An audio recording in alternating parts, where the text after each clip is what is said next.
Hello, mga kamaster, maraming salamat po sa lahat ng tumatangkilik ng The Secretly Rich Man, Gerald Crawford Story. Paki-follow and subscribe mga master para sa mga susunod pang mga kabanata. The Secretly Rich Man, by 2 Ears is Body. Kabanata 221. Gerald. Naglakad sina Lillian at Sharon at sinulyapan nila sina Gerald at Keita. Si Lillian at Sharon ay palaging nais na maglakbay bago sila makapagtapos at dati ay narinig nila ang tungkol sa kung gaano kaganda si York North mula kay Hayward at inanyayahan niya silang magbisita. Dahil malaya sila, nagpasya silang bisitahin ang bundok ng York North. Hindi nila inisip na makikita nila si Gerald doon. Kilala mo siya, Lillian. Ang isa sa mga batang babae ay sumimangot. Hinuhusgahan nila si Gerald sa pamamagitan ng pagtingin niya at pagkatapos ay sumulyap sila kay Keita at naisip na siya ay mahirap kay Gerald. Lahat sila ay hindi masyadong palakaibigan. Siyempre, siya ang kaklase ng high school na nabanggit ko kahapon. Isang pagkakataon, nag-sneer si Lillian. Nagulat si Lillian sa huling oras na nalaman niya na alam ni Gerald si Yancy sa pagtitipon ng klase. Inisip ng lahat na si Gerald ay sa wakas ay advanced, ngunit pagkatapos ay hindi niya natanto na hindi rin siya naalala ni Yancy pagkatapos ng pagtitipon. Nang tanungin ng mga tao si Yancy kung alam niya kung sino si Gerald, agad siyang sumagot. Ang alingaw-ngaw ay laging kumikilo si Yancy na parang may alam siyang isang tao. Ang huling oras sa pagtitipon, dapat na siya ay niloloko din kasama si Gerald. Matapos malaman ni Lillian na naramdaman niyang mabuti ang pag-insulto kay Gerald. Girlfriend mo ba yan, Gerald? Tanong ni Sharon. Umiling-iling si Gerald. Ang mga mahihirap na tao ay dapat makahanap ng kasintahan na pantay na mahirap. Ang pagtingin sa kanilang dalawa ay nagparamdam kay Sharon na talagang mura sila. Nadama ni Sharon ang katawa-tawa na nakapagpapaalaala sa mga araw na nakikipag-away siya kay Gerald. Hindi, ito ang aking matalik na kaibigan. Sinabi ni Gerald. Sasabihin ko, kahit mahirap si Keita, sapat na siya upang hindi maging kasintahan ni Gerald. Sabi ni Hayward. Kilala niya si Keita mula noong bata at alam na ang kanyang mga magulang ay nakatira sa nayon ng York North. Hayward, kilala mo siya. Siyempre, ipaalam sa akin ang tungkol sa kanya. Bulong ni Hayward sa mga batang babae. Ang mga batang babae ay tumingin kay Keita kahit na mas mapanira. Alam ni Keita na sinabi sa kanila ni Hayward na siya ay isang ulila, isang bata na walang nais. Mahigpit na hinawakan niya ang sulok ng kanyang shirt dahil nahihiya siyang nahihiya. Hinawakan ni Gerald ang kanyang kamay na ipaalam sa kanya na siya ay nasa tabi niya at sinabing, lumabas tayo rito, Keita. Ayaw ni Gerald na magkaroon ng anumang bagay sa kanyang mga kamag-aral sa high school. Oh, may galit. Dahil nandito kayo, bakit hindi magkaroon ng ilang skewered lamb? Naniniwala ako na hindi mo ito natikman dati. Kailangan namin ng isang tao upang matulungan kami sa mga skewered din. Dapat kayong dalawa. Nag-sneer si Lillian nang sinabi niya.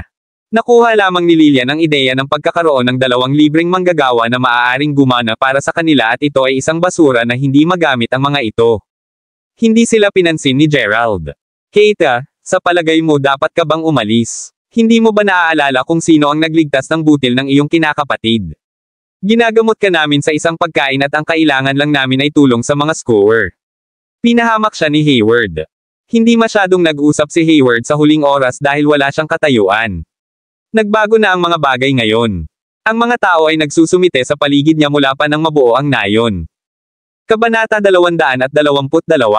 Ang kanyang mga pang-iinsulto ay lubos na kapaki-pakinabang sa Keita kahit na. Huminto si Keita at sinabing, maaari kang umalis muna, Gerald. Tutulungan ko sila. Panipi. Alam ni Keita ang lahat tungkol kay Gerald at nangako na takpan siya para sa kanya. Alam niya na hindi gagawin ni Gerald ang mga ganitong uri ng mga bagay at ang mga taong ito ay hindi karapat dapat na hayaang mapaglingkuran sila ni Gerald. Nagpasya si Keita na manatili. Ayaw ni Gerald na iwanan ang nag-iisa. Ito ay mga skewer lamang. Pagkatapos ay nagpasya siyang samahan si Keita. Matapos silang magpasya na manatili, tinawag niya si Zack at sinabi sa kanya ang tungkol sa kanyang sitwasyon at hiniling na bumalik muna siya. Samantala, agad na inutusan ni Hayward at ng iba ang ilang kordero, barbecue stove at ilang mga kahon ng beer. Nagsimula ang partido ng barbecue. Kinuha nito ang oras ng Gerald at Keita upang matapos ang pagsasama-sama ng mga karne. Narito ang 50 skewered para sa inyong dalawa. Kumuha ng isang maliit na kalan at lumayo. Si Lillian ay mayabang na pumasa kay Gerald ng ilang mga skewered at bumalik sa kanilang kalan. Iyon ang nais ni Gerald. Bigla niya silang narinig na sumisigaw. Sharon, seryoso ka ba? Talagang masisira ka ba kay Murphy? Panipi. Oo. Nagtalo kami sa nakaraang 2 araw at sa palagay ko ay hindi kami tugma. Ipapaalam ko sa kanya ngayong gabi. Sa katunayan, sa palagay ko si Murphy ay nakikipag-ugnay din sa ibang batang babae. Sabi ni Sharon. Anong haltak? Paano niya ito magagawa sa iyo sa likod ng iyong likuran? Mukhang mahal ka niya. Nakakainis iyon. Karapat-dapat ka sa isang tao. Sigaw ng isang batang babae. Sumasang-ayon ako. Kung si Murphy ay tulad ng isang haltak, dapat mo talagang makipaghiwalay sa kanya. Mayroong mas mahusay na pagtingin at mas mayayaman na mga lalaki doon. Sabi ni Lillian. Tumanggaw si Sharon habang hinahaplos ang buhok niya.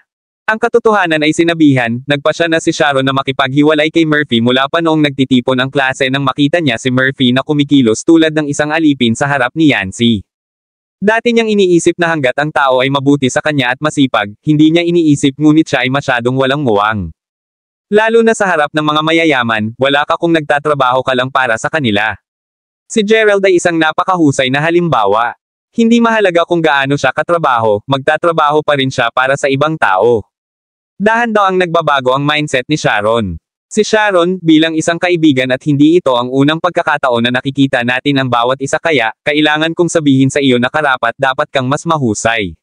Sabi ni Hayward. Tumingin si Sharon kay Hayward habang sinukatin niya ang kanyang buhok at ngumiti. Ang kilos ay parang sinasabi niya kay Hayward na bibigyan niya siya ng makakaya. Lahat ng tao doon ay may nadama tungkol sa kilos na iyon. Nadama nilang lahat na si Sharon ay interesado kina Hayward at Hayward ay naramdaman din. Nag-aaway sila sa isa't isa. Alam ni Sharon na pagkatapos na maging mayaman si Hayward, mas mahusay na makasama siya kumpara sa Murphy. Sumimangot si Lillian sa kanilang mga kilos. Ang paninibugho ay nakarating sa kanyang ulo. Si Hayward ang kanyang kaklase at ipakikilala lamang niya ang napakaraming mga kaibigan na lalaki kay Sharon dahil mayroon siyang kasintahan, si Murphy. Matapos malaman na si Hayward ay magiging mayaman, nais ni Lillian na gawin siyang ilipat sa kanya ngunit napagtanto niya na maaaring dinala niya sina Hayward at Sharon. Hindi kailanman naisip ni Lillian na ang kanyang matalik na kaibigan ay ang kanyang kaaway at naiinis siya. Samantala si Gerald ay dumating upang kumuha ng ilang mga skewer at itinapon siya ni Lillian. Nakakainis ka ng imbecile. Ang ginagawa mo lang ay kumakain. Asshole. Panipi. Kabanata 223. Si Lillian ay nagseselos. Wala siyang paraan sa isang mabuting kalagayan at nadama na si Gerald ay higit pa sa isang paningin nang makita niya siyang darating.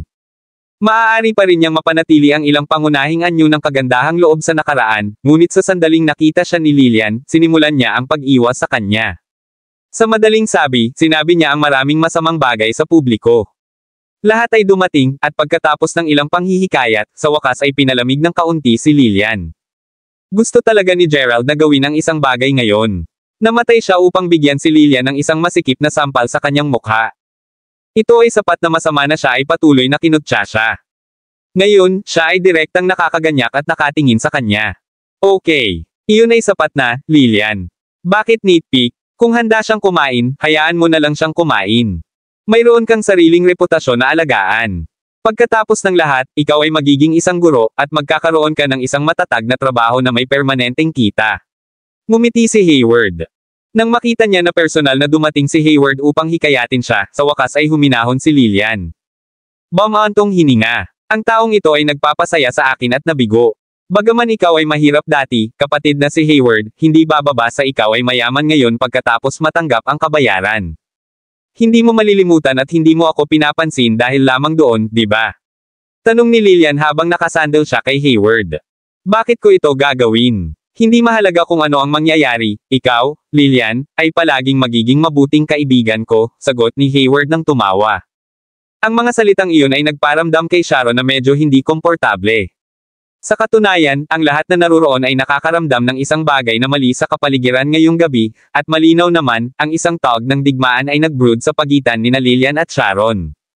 Ang parehong mga karibal ay patuloy na nakikipaglaban ng lihim habang sila ay natigil sa paligid ni Hayward. Ang bayan ng Hayward ay malapit ng mabuo. Hindi mahalaga kung paano mahuhubog ang mga bagay, sigurado siyang makatanggap ng ilang mga pag-aari bilang kapalit. At ganyan lang, magbag siya ng ilang milyong dolyar, at siniguro ang kanyang seguridad sa pananalapi. Hindi kataka-taka na ang dalawang kagandahan ay nakikipaglaban ng labis sa kanya. Gerald, halika rito. Inihaw na ang isang ito. Panipi. Tumingin si Kate kay Gerald, na ngayon ay clenching ang kanyang mga kamao, at mukhang malapit na siyang sumabog. Nagmamadali, hinailan niya si Gerald. Patuloy na nagpapayo at hinikayat si Kate. At hindi nawalan ng pag-uugali si Gerald dahil sa kanyang panghihikayat. Hahaha, maaari nila siyang patronize ang lahat ng gusto nila ngayon. Isang bagay, bagaman. Hindi niya maiwasang magtaka kung ano ang magiging hitsura ni Lillian at Sharon kung kailan niya maihayag sa wakas ang kanyang pagkakakilanlan. Ikinalulungkot ba nila ang kanilang mga aksyon ngayon? Napangiti si Gerald. Hindi papansin ang mga ito, simpleng nasiyahan siya sa view ng lawa kasama si Kate. Nang gabing iyon, inilagay ni Hayward ang lahat sa bahay ng panauhin ng nayon. Nakita ni Gerald na huli na sa gabi, at parang gusto talaga ni Kate na gumugol ng gabi dito. Ito ay marahil dahil napalampas niya ang mga oras na nakasama niya ang kanyang mga magulang. Matapos umatras si Lillian at ang iba pa sa kanilang mga silid, nakuha ni Gerald si Kate at ang kanyang sarili sa bawat isa. Sa madaling sabi, bukod sa insidente kasama si Lillian, ang araw ni Gerald ay makatuwirang nakaka-relax. Hindi talaga siya makapaghintay na mabuo ang bundok. Kapag nangyari iyon, mabubuhay niya ang kanyang sarili sa kapayapaan at tahimik. Ito ay isang tahimik na gabi. Maaga kinabukasan, pinalayas niya si Kate sa burol. Inaasahan niyang hindi siya tatakbo kay Lillian at iba pa. Maaari lang niyang talunin ang mga ito para sa tunay na oras na ito. Biglang tinamaan ni Gerald ang preno, at biglang huminto ang sasakyan. May ilang oras pa bago ka magsimula sa trabaho, at mayroon akong ilang ekstrang oras bago magsimula ang aking klase. Pumunta tayo sa restoran ng Mike Halen para sa ilang pagkain. Itinuro ni Gerald sa restoran ng Mike Halen na nakastar sa tabi ng kalsada. Wow! Narinig ko ang aking mga kasamahan na nagsasabing ang mga restoran ng Mike Halen ay talagang magastos. Tanging ang mayayaman tulad mo ang makakaya ng mga lugar na iyon. Hindi ako papasok. Panipi. Umiling-iling si Kate at tumingin sa sahig. Ngumiti si Gerald. Huwag kang mag-alala. Malamig ako kung parang kumakain ka araw-araw. Panipi. Mula pa nang siya ay naging posh, ang kumpiyansa ni Gerald ay malaki ang naitala, lalo na sa paraan ng pagsasalita niya. Kabanata 224. Kaya paano kung magastos ang Mike Halen? Hindi ba niya kayang kumain dito araw-araw? Hindi mapigilan ni Kate si Gerald mula sa mabilis na pag-book ng isang magandang talahanayan ng direkta mula sa internet. Sa huli, nagpa siya si Gerald na dalhin si Kate sa restoran ng Mike Halen. Hello, Ginoo. Ang bilang ng mga panauhin. Matapos silang pumasok sa restoran, lumakad ang waitress at binati sila ng ngiti. Dalawa sa amin. Nag-book na ako ng mesa. Mahinahon na sagot ni Gerald. Ang waitress ay sumimangot ng kaunti. Pagkatapos ng lahat, gaano man siya tumingin sa dalawa, ni mukhang hindi nila makakain sa restoran ng Mike Halen. Gayunpaman, tumango lang siya ng magalang dahil sa kanyang profesionalismo. Malapit na niyang tanungin si Gerald kung aling talahanayan ang naibuk niya. Sa oras na ito, isang pares ng mga kalalakihan at kababaihan ang lumakad sa kanila. Nang makita ng batang babae si Gerald, lubos siyang natigilan. Gerald, bakit ka nandito? Talagang napunta ka sa Mike Halen restaurant. Sarah. Medyo nagulat si Gerald nang makita si Sarah na napakaganda ngayon. Nakasuot siya ng itim at masikip na maikling damit. Malinaw na tandaan ni Gerald ang lahat ng nangyari sa Felicity's birthday banquet. Itinapon ng baliw na babae ang kanyang cellphone, kahit na bumagsak ng isang baso ng tubig sa kanya dahil lamang na hinawakan niya ito.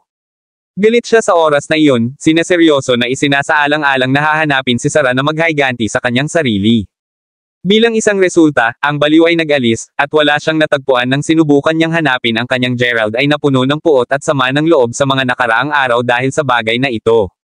Sa hindi inaasahan, tatakbo siya sa kanya sa restoran ng Mike Halen, maaga ng umaga. Bakit mo sinasabi ng malakas ang pangalan ko? Sino ang nagsabi na maaari mong sabihin ang aking pangalan bilang at kailan mo nais? Gerald, hindi inaasahang isang nakamamanghang tao tulad mo na talagang maglakas loob na dumating sa ganitong uri ng lugar. Oh my! May girlfriend ka pa. Si Sarah ay nagbigay ng pagsuwi nang makita niya ang babaeng nakatayo sa tabi ni Gerald. Sarah, kilala mo ba ang dalawang ito? Isang malabog at kaakit-akit na batang lalaki na nakatayo sa tabi ni Sarah na tinitigan ng malamig sa Gerald at Kate. Siyempre kilala ko siya. Isa lamang siyang popper sa klase ni Felicity. Hindi mo ba sinabi na ang Mike Halen ay ang pinaka-eksklusibong restoran ng Mayberry City?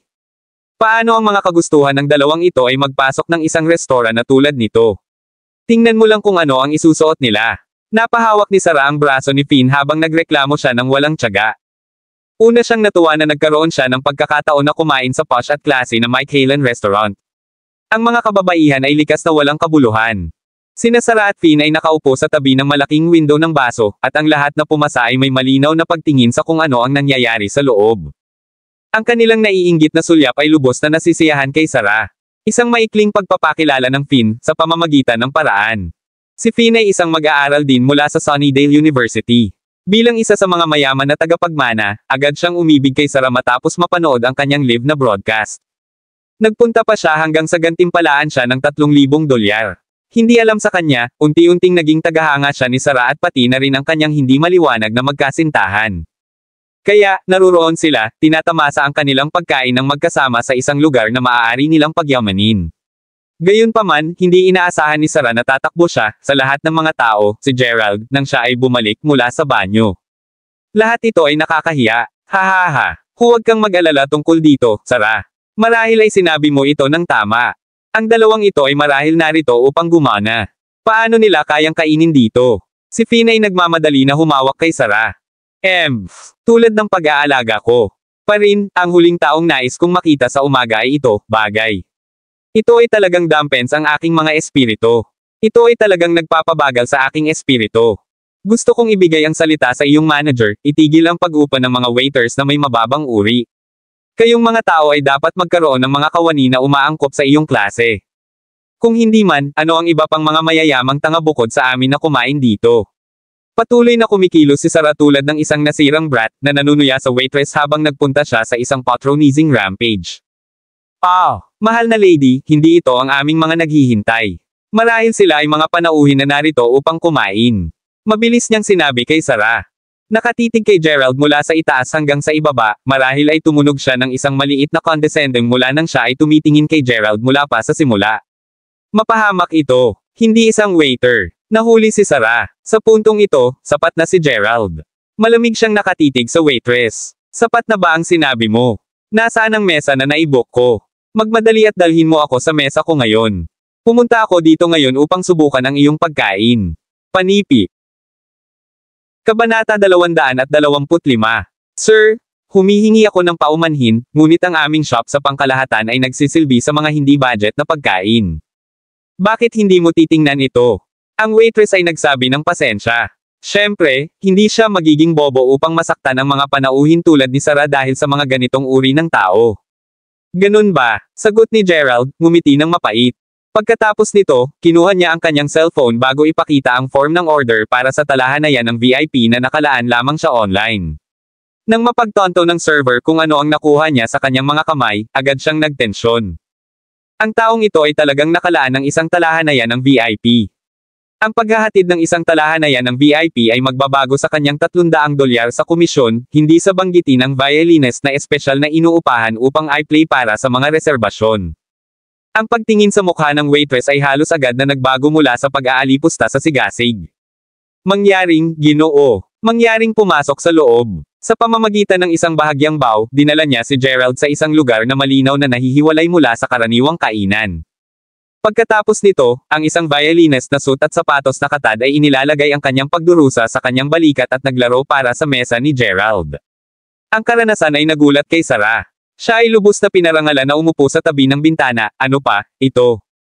Sa halip na ang nakalulungkot na haltak, siya ay dapat na, si Gerald ay talagang naging kilalang panauhin ng bahay, hindi sa banggitin ang espesyal na paggamot na ibinigay sa kanya. Saan nahanap ni Gerald ang maraming pera? Walang katiyakan si Sarah. Gaano karaming pera ang mayroon ka, pa rin? Dapat kong sabihin, Gerald, talagang maglakas loob kang gastusin ang iyong pera tulad nito. Hahaha, sinusubukang magpanggap na ikaw ay talagang mayaman at cool upang mapabilib ang iyong maliit na kasintahan ngayon.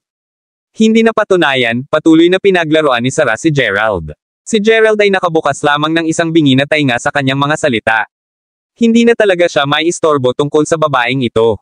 Ngayon na siya ay may isang sampal sa kanyang mukha, paano pa siya magkakaroon ng sasabihin? Gusto mo bang bumili ng ilang mga bulaklak, Ginoo?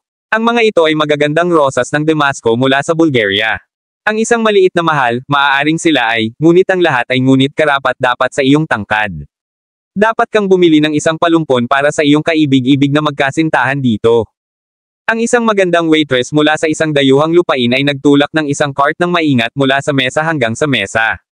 Habang siya ay lumipat, ang halimuyak ng mga bulaklak ay sumunod sa kanya.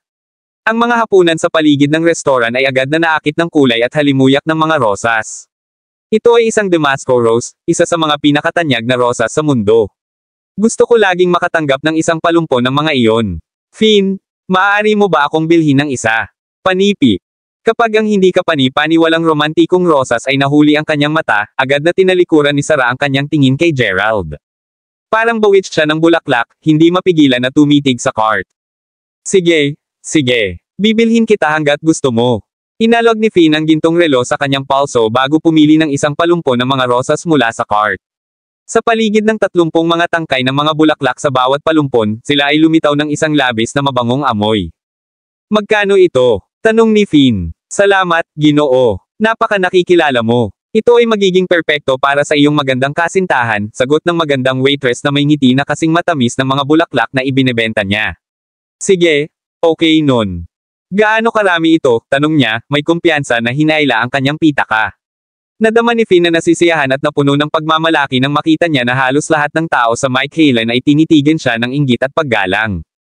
Mayroong 36 na tangkay ng mga rosa sa palumpon na ito, kaya't ginagawa itong $1,080. Ano? Ang mga kamay ni Finn ay nanginginig ng kaunti, at may mga mata na nakabukas ng lapad ng mga bola ng golf, bumagsak sa lupa ang kanyang pitaka. Narinig na niya ang mga rosas na nagkakahalaga ng halos $300 hanggang $400. Bagaman narinig niya ang tungkol sa rose bouquets na umakyat sa $400, ito ang kanyang unang pagdinig sa isa na nagkakahalaga ng higit sa $1,000,000. Talagang natigilan si Finn. Ano ang bagay sa iyo, Finn? Inilalaan nila ito lalo na para sa mga asawa ng ilang mga pinuno ng bansa. Ang mga talulot ng mga rosas na ito ay napakalakas at malasutla, propesyonal na nilinang bago sila itanim. Kapag nagawa ng maayos, ang mga rosas na ito ay maaaring mabuhay ng higit sa 3 buwan ng hindi nalalanta. Naniniwala ako na dapat silang nagkakahalaga ng hindi bababa sa 10 hanggang $12,000. Panipi. Nang makita ni Sarah ang ekspresyon ni Finn, tinangka niyang hilingin sa kanya. Gustong-gusto niya ang mga rosas na iyon. Tumango rin ang magandang waitress. Sir, masasabi ko mula sa isang unang sulyap na ang iyong kasintahan ay dapat na isang canvasser ng bulaklak. Maaari niyang sabihin kaagad na ang mga ito ay napaka mahalaga. Nais mo bang magbayad sa pamamagitan ng credit card o cash? Ubo. Ano? Oh, hindi ko na gusto. Bigla kong naalala, nag-order na ako ng isa pang palumpon para kay Sarah. Ang mga sulok ng bibig ni Finn ay bahagyang na-tweet. Pagkatapos nito, nagmadali siyang inilagay ang palumpon ng mga rosas pabalik sa cart. Nawasak si Sarah, lalo na dahil marami na ngayon ang nakakagulat at tumatawa sa kanila. Siya ay napahiya at napahiya. Lahat ito ay salamat sa kanyang walang kabuluhan. Akala niya natagpuan niya ang isang napakamayaman at may kakayahang tao para sa kanyang sarili, at kahit na hindi niya maihahambing sa brother ordinary man, siya ay isang napaka-karampatang individual pa rin. Inisip ni Sarah na sa wakas ay maranasan niya kung ano ang kagaya ng pagiging bobo ng pera. Gayunman, habang tumitingin siya kay Finn, maliwanag na siya ay bumagsak ng kaunti.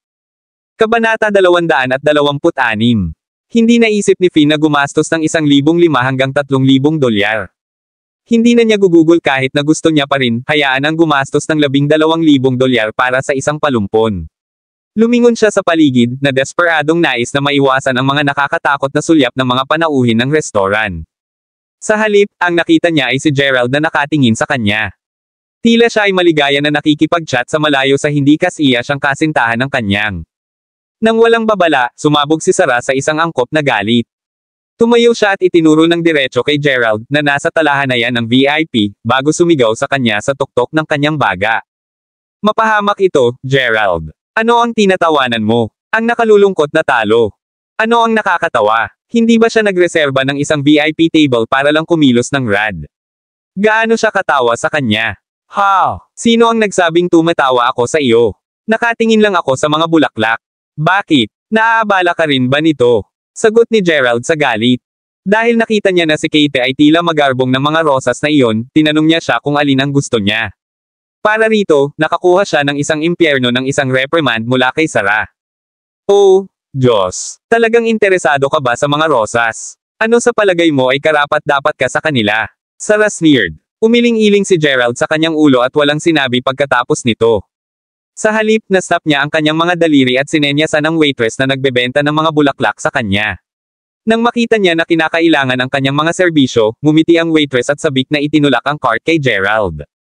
Ilan ang mga rosas? Sir, nagtatanong ka ba tungkol sa bilang ng mga rosas sa cart na ito? Ang magandang waitress ay nagtanong sa pagtataka. Isang kabuuan ng 1,000 at isang rosas, Ginoo. Masigasig siyang nagpatuloy. 1,000 at isang rosas. Kaya, dapat na halos 30,000 dolyar noon. Panipi. Iyon ay tungkol sa tama, Ginoo. Maaari ko bang tanungin, Ginoo, ano ang balak mong gawin? Tanong ng waitress habang tinitigan niya si Gerald na bukas ang kanyang mga mata. Samantala, natanto ni Kate kung ano ang gagawin ni Gerald. Sa katunayan, nakatitig siya sa mga Damasco roses na ngayon. Naalala niya na nakikita ang mga ito sa kanyang mga aklat-aralin noong bata pa siya. Ang isang biglaang at nakakagulat na pagliko ng mga kaganapan ngayon ay nakatulong sa kanya sa wakas na makita ang mahika ng Damasco rose. Nakita lamang ang mga rosas sa mga larawan, hindi niya maiwasang matitigan ang mga ito. Kailangang nagpaplano si Gerald na bilhin ang lahat ng mga rosas dahil masasabi niya na gusto niya talaga sila. Malapit na lang siyang iwaksi siya noong huli na. Inalis na ni Gerald ang kanyang bank card, at walang saysay, sinabi niya, dadalhin ko silang lahat, at magbabayad ako ng card. Excuse me, natigilan ang waitress. Si Sarah ay nagulat sa pagkabigla, pakiramdam na parang siya ay nagsilbi lamang ng isang masikip na sampal sa kanyang mukha. Hindi ito mangyayari. Ang nakalulungkot na talo na iyon ay naglalaro pa rin ng mayaman. Kailangan niyang magsagawa ng 1 kilos. Paano siya maaaring magkaroon ng maraming pera? Gayunpaman, ang matagumpay na tunog ng transaksyon ng card ay hindi masasabi na tulad ng hindi mabilang na mga slaps na nag-aapoy sa mukha ni Sarah, isa-isa. 30,000 dolyar iyon. Oh Diyos! Si Gerald ay talagang mayroong higit sa 30,000 dolyar, at ginugol niya ang lahat ng ito na parang hindi mahalaga. Ipapadala ko ito sa iyong tirahan, at sigurado akong makakahanap sila ng isang lugar sa iyong magandang tahanan. Hindi rin nag-abala si Gerald na tingnan ang nagulat na ekspresyon ni Sarah. Sa halip, nagpatuloy siya sa pakikipag-chat kay Keita habang nasisiyahan silang magkasama ang kanilang pagkain. Kapag tapos na silang kumain, umalis sila sa restoran. Hindi man lang nag-abala si Gerald na tumingin kay Sarah. Nadama ni Sarah ang isang kakilakilabot na sakit sa kanya matapos makita si Gerald na hindi pinansin ang kanyang ganap. Mabuting Diyos, isang tao na kinamumuhian niya at tiningnan ang lahat habang naging marumi. Ano? Hindi. Kailangan niyang malaman ito. Pag-snap sa labas ng kanyang stupor, agad na hinabol ni Sarah si Gerald. Gayunpaman, ang lahat ng nakita niya ay ang likurang dulo ng Lamborghini na humihila palayo sa harap ng restoran. Nasaan si Gerald at ang babaeng iyon na kasama niya? Hindi ba iyon isang mamahaling sports car? Oh, Diyos, sa wakas. Nakikita ko ang isang tao na nagmamaneho ng bagay na iyon. Tila parang ang misteryosong mayamang binata ay gumawa na ng isang hitsura. Bakit hindi ko siya lumapit kanina? Kung ako ay isang hakbang na mas mabilis, makikita ko kung sino ang mayaman at binata na iyon. Sayang. Binato ni Sarah ang kanyang mga paa na sabik. Muli, iniwan ng bangka ang pantalan, at hindi niya nakuha ang pagkakataong matugunan ang mayaman at binata. Ngunit pagkatapos, isang bagay na tila tumawid sa isip ni Sarah. Humihingal siya sa kakilakilabot. Hindi. Nasaan si Gerald? Kabanata 227. Nakita niya ang pag-alis ng Lamborghini sa sandaling lumabas siya. Nawala din si Gerald. Ngunit saan maaaring maging si Gerald? Maaari bang sabihin na, mapahamak? Hindi man lang siya naglakas loob na isipin ito. Talagang hindi na siya maglakas loob na isipin ito. Huminga ng malalim si Sarah. Hindi ba ang kumpirmasyon na iyon na si Gerald ang may-ari ng Lamborghini? Biglang naisip ni Sarah sa unang pagkakataon na nakilala niya si Gerald. Sa oras na iyon, hindi sinasadyang hiniwa ang pakwan sa hood ng Lamborghini. Ngayon, narito si Gerald, at narito rin ang kotse na iyon. Hindi sa banggitin kung paano personal na nasaksihan ni Sarah si Gerald na humihip ng 30,000 dolyar nang walang pag-aatubili. Arg! Si Gerald ang may-ari ng kotse na iyon. Gaano kataka talaga si Gerald? Si Sarah ay petrolyo, hindi matanggap ang kanyang sariling hindi kapani-pani walang pagbabawas. Hindi ito tama. Hindi ito maaaring maging totoo. Si Gerald, sa kabilang banda, ay nagtulak pabalik sa paaralan matapos na may padala ang Keita sa bahay. Tumungo siya sa maliit na liblib na paradahan, kung saan karaniwang ipinarada niya ang kanyang kotse. Pagkatapos ay lumabas siya, na-lock ang kotse sa likuran niya. Kumusta, Gerald? Ang isang batang babae ay biglang tumalon mula sa mga bushes, naiwan si Gerald. Diyos damn it, ano ang ginagawa mo? Kumuha siya ng isang hakbang pabalik sa pagkabigla. Hindi niya alam kung dapat ba siyang umiyak o tumawa nang makita ang mukha ng hindi sinasadyang bisita. Ang batang babae na nakatayo sa harap niya ay naging Whitney. Hihihi. Matagal na kitang hinihintay, G. Crawford. Alam kong nakaparking ka rito. Wow! Ikaw ay talagang kamangha-manghang, Gerald. Hindi ko talaga inaasahan na ang kotse na ito ay magiging iyo. Isa kang masamang tao. Bakit hindi mo sinabi sa akin kanina na ang kotse na ito ay pag-aari mo? Ginawa mo akong hindi maintindihan ka.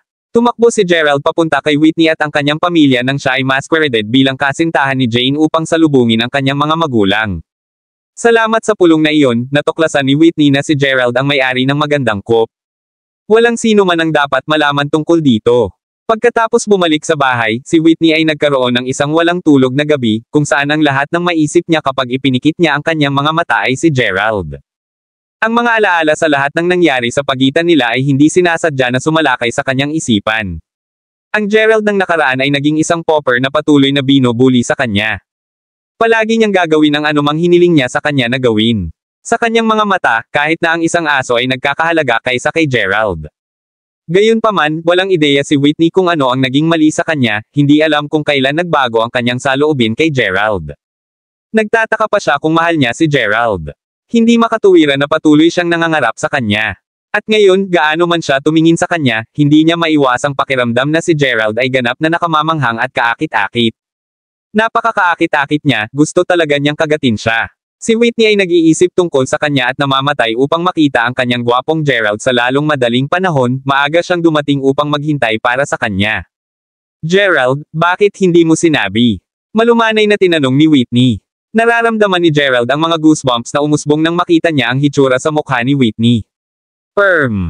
Whitney, hindi mo kailangang maging ganito. Upang maging matapat, dati kitang kinamumuhian para sa patuloy na pang-aapi at pangungutya.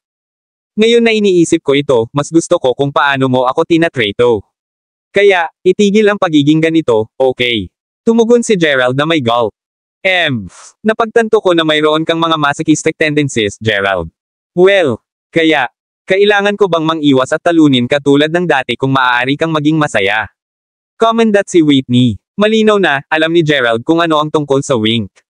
Nararamdaman niya ang mga pin at karayom na prickeng ang kanyang anit. Kung alam niya na si Whitney ang ganitong uri ng batang babae, hindi niya kailanman ipakilala ang kanyang pagkakakilanlan.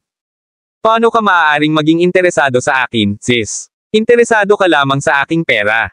Hindi nang ahas na sabihin ito ni Gerald. Tinapik ni Whitney ang kanyang mga paa na sabik. Oh, ikaw, palagi kang naging tahimik mula nang una kaming magkita.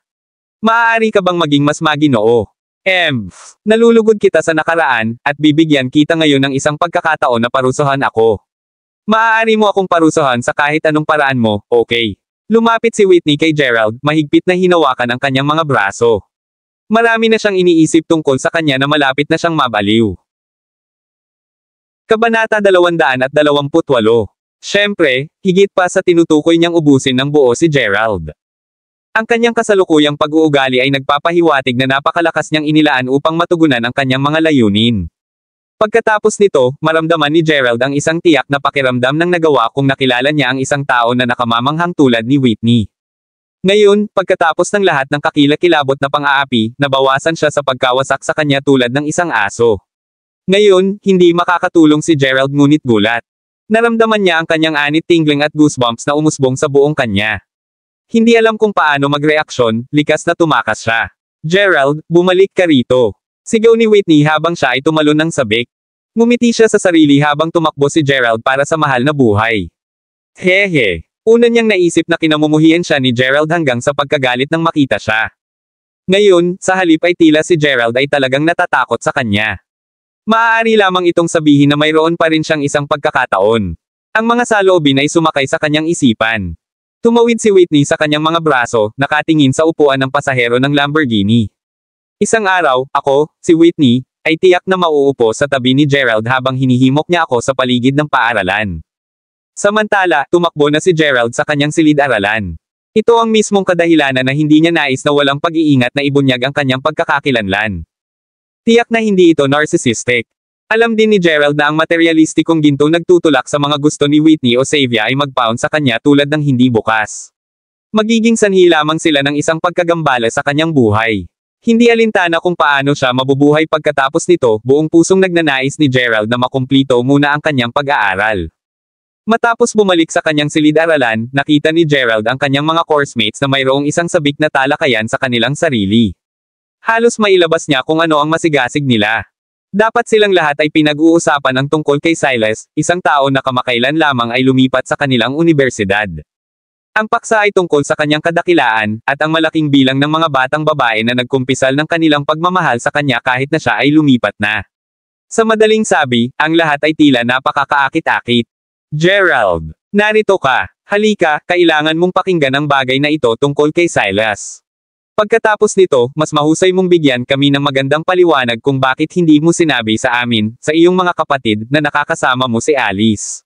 Si Harper ay sumabog ng kamao sa Gerald. Gerald, napakasama mo na umalis kahapon. Dapat ay nasa kaganapan na gaganapin ang unibersidad upang tanggapin si Silas. Sabi ni Harper, bakit? Nag-host ba sila ng isang maligayang pagdiriwang para lamang sa kanya? Paano gagawa ng unibersidad ang isang bagay na ganyan? Panipi. Pumasok si Benjamin, well, hindi nila ito eksaktong tinawag na isang maligayang pagdating party. Si Silas ay isang medyo hindi kapani-pani walang taong masyadong maislan sa pananamit. Ang kanyang ama ay namuhunan ng 7.2 milyon upang lamang na magkaroon ng isang espesyal na pagdiriwang sa aming unibersidad. Upang mailagay ito ng diretso, hindi ba isang pahiwatig na ang unibersidad ay dapat humawak ng isang maligayang pagdating party para kay Silas? Ha! Ang tono ni Benjamin ay may pahiwatig na paninibugho dito. Oh, alam mo ba kung ano ang mas nakakatawa? Dahil si Cassandra, ang aming lektor, ay isa sa mga pinakagusto sa mga lektor sa campus, ipinadala siya upang tanggapin ang panauhin. Hulaan ano? Siya ay nakikipag-away kay Silas sa lahat ng paraan. Lasing ba siya o ano? Sagot ni Harper habang ngumiti siya. Well. Gerald chuckled, simpleng ngumiti ng Riley at nanginginig ang kanyang ulo. Nagulat na malaman kung ano talaga ang gusto ni Cassandra. Sa katotohanan, matagal nang kilala ni Gerald ang tunay na kalikasan ng lektor. Tingnan mo lang ang larawan kamakailan niyang ipinadala sa kanya. Habang iniisip niya ito, lihim na nakalog si Gerald sa kanyang WeChat. Galit siya sa ibang araw at hindi na tumingin ng mabuti sa larawan. Matapos marinig ang kanyang mga coursemates na nagbabanggit sa kanya, nakaramdam siya ng isang biglaang paghihimok na tingnan muli ang larawan. Pagkatapos ay tiningnan niya ang mga larawan na ipinadala sa kanya ni Cassandra halos tuwing gabi mula pa noong araw na iyon. Lahat sila ay may mukha sa loob nito, at upang sabihin na sila ay nag-aanyaya at mapang-akit ay isang gross understatement. Si Gerald ay napuno ng sigasig. Sinabi niya ang lahat maliban sa isang salita, promiscuous. Sa labas ng asul, sumagot si Cassandra sa kanyang teksto sa ilang segundo. Sino ang promiscuous? Kahit na ako ang sasabihin mo na ako, kumikilos lamang ako sa ganitong paraan. Hindi ito tulad ng gusto ko sa iba. Nagseselos ka ba nang makita mo si Silas at ako ay naging maginhawa sa pulong kagabi? Maaari mong sabihin sa akin kung ikaw ay. Hihinto lang ako sa pagtingin sa kanya noon. Hindi ako nagseselos. Hindi ako naniniwala sa iyo. Kapatid na ordinaryong tao, kung nangangako kang magkikita, ipapakita ko sa iyo ang aking asterisk, okay. Tatawid tayo sa tulay pagdating natin dito. Maput ka, okay. Pa rin, pupunta ako sa klase. Nakaramdam si Gerald ng isang pakiramdam ng puot habang patuloy siyang nakikipag-chat sa kanya. Ang mas maraming Cassandra ay kumilos ng ganyan, mas malakas ang kanyang pagnanais para sa paghihiganti. Bigla, ang pintuan sa silid ng lektura ay lumipad, at narinig ang isang pagsigaw ng isang babae. Oras para sa klase, mga tao. Ngayon, ano ang lahat ng ingay na iyon? Bumagsak si Cassandra sa silid-aralan, telepono sa kamay, na may dilim ang kanyang mukha at somber ng ekspresyon. May isang tinge ng lamig sa kanyang mga mata. Napapansin niya ang silid na may titig sa isang babaeng kinutya. Sa wakas, ang kanyang titig ay nahulog sa Gerald. Kay Kabanata 229. Gerald, lumabas. Inska ni Cassandra ang silid-aralan na may malamig na titig bago tumawag kay Gerald. Gerald, mayroong isang bagay na nais kong sabihin sa iyo. Ang asawa ng isang mate sa kolehiyo ay nagbubukas ng bar bukas. Ang mga ito ay maikli sa lakas tao, at mayroong isang part-time na trabaho doon. Marami pa silang nagbabayad kumpara sa iba pang mga bar, malakas siyang sumakay nang tumawid siya. Part-time. Ako, panipi. Nababaluktot si Gerald. Ikaw ano? Hindi mo ba naiintindihan ang sinabi ko lang? Magiging abala sila bukas dahil sa pagbubukas ng araw at hindi siya makahanap ng sapat na mga tao upang matulungan siya. Sa palagay mo ba maaari kang magpatuloy sa pagtatrabaho doon? Alamin kung saan niya ito bubuksan. Sa Mayberry Commercial Street. Oo, ang Mayberry Commercial Street na iyon. Magre-recruit lamang siya ng matangkad at gwapong lalaki. Panipi. Ako. Ikaw ano? Ito ay naayos noon. Dadalo ako sa kanilang pambungad na seremonya bukas ng gabi, at sasama ka sa akin. Novel drama. Pagkatapos ay tiningnan ni Cassandra si Gerald. Ako, champagne ka. Hindi maiwasang champagne si Gerald sa kanyang puso. Nais niyang sabihin sa kanya na hindi siya naramdaman, at hindi na kailangan niya na makasama doon. Gayunman, si Cassandra ay isang matalinong babae, at walang magagawa ni Gerald. Sa nagdaang 3 taon, nagawa niya ang lahat na tinanong ni Cassandra. Hindi niya maiwasang mag-isip tungkol sa kung paano nagkamali si Cassandra ng gabing iyon at ang malamig na pag-uugali na kasalukuyang ipinapakita niya. Seryoso. Haha. Ngunit ang sitwasyon ay nakakuha ng isang maliit na awkward ngayon. Nadama ni Gerald na ito ay isang hindi naaangkop na oras para sa kanya na naruroon. Tutulungan lang siya para sa isang araw pa rin. Kiniskis niya ang kanyang ulo bago bumalik sa kanyang upuan. Ang klase kaninang umaga ay mapurol. Karamihan sa mga klase sa universidad ay natapos sa tanghali. Tumanggap si Gerald ng isang text message mula kay Alice. Malaya ka ba sa tanghali, Gerald? Lumabas ka at kumain ng tanghalian. Kudlit. Ilang maikli at tuyo na mga salita. Bigla itong sinaktan sa kanya na mayroon pa siyang i-clear ang mga bagay kay Alice. Biglang naging kasintahan si Alice kahapon, salamat sa ilang hindi pagkakaunawaan. Medyo nabigo si Gerald. Malinaw na inilaan ni Alice na maginhawa sa kanya sa oras na ito. Lantaran, kung hindi lamang siya inalis ni Alice noong nakaraan, mas magiging masaya siya na magkaroon siya ng kanyang kasintahan. Gagawin niya ng mabuti ang kanya, anuman. Si Alice ay, pagkatapos ng lahat, isang nakamamanghang kagandahan. Sa kabila nito, ang lahat na maaaring isipin ni Gerald ngayon ay si Mila. Kung ang kanyang pakikipag-ugnay kay Alice ay patuloy na ito ay hindi malinaw at hindi maliwanag, dapat siyang maging isang tunay na scumbag noon. Kung hindi niya gusto siya, bakit mapanatili ang asosasyon ng kasintahan-girlfriend? Dapat ay ipinaliwanag lamang niya ito ng malinaw sa kanya, o ang hindi pagkakaunawaan ay lalala lamang kung ang relasyon ay nag-drag. Naisip ni Gerald sa kanyang sarili ng kaunti bago sumagot sa isang pangungusap.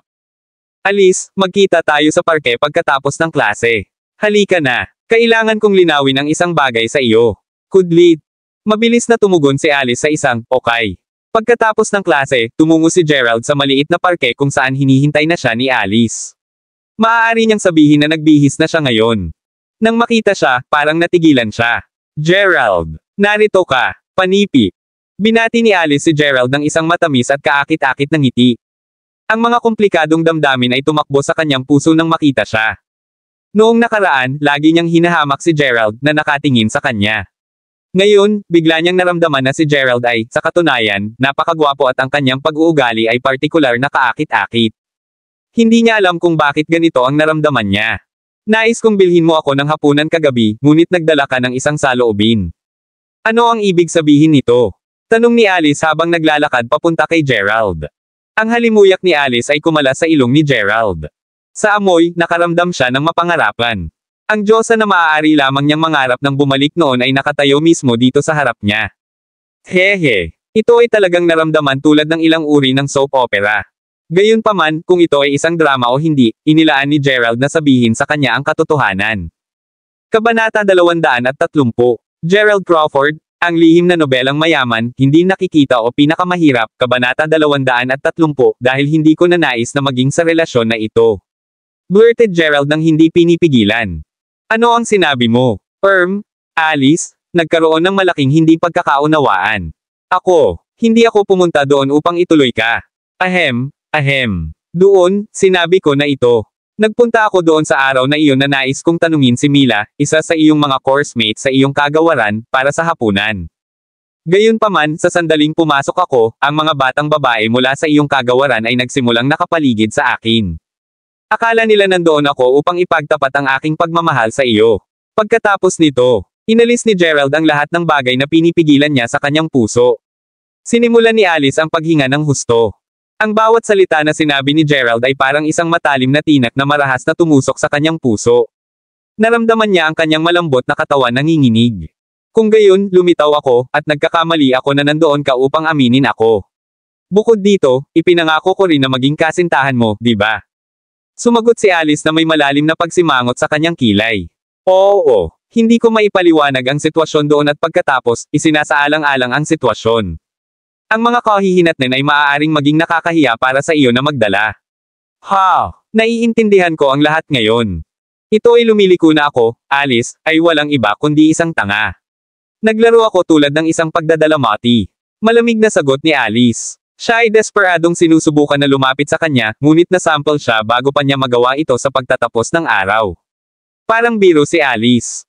Nang umibig siya at nakakuha ng unang relasyon, naisip niya na si Quentin ang tumulong sa kanya, ang dahilan kung bakit siya nakasama sa kanya sa unang lugar. Sa huli, natapos niya ang nakakahiya sa sarili. Pagkatapos, nang makapasok siya sa kanyang pangalawang relasyon, kasama ito kay Gerald. Siya ang palaging tumulong sa kanya. Gayunpaman, tinalikuran niya ito at pinahiya siya. Sapat na talaga siya. Hindi ba nakakahanap ng isang mayayaman at mahusay na pag-uugali sa lahat ng gusto niya?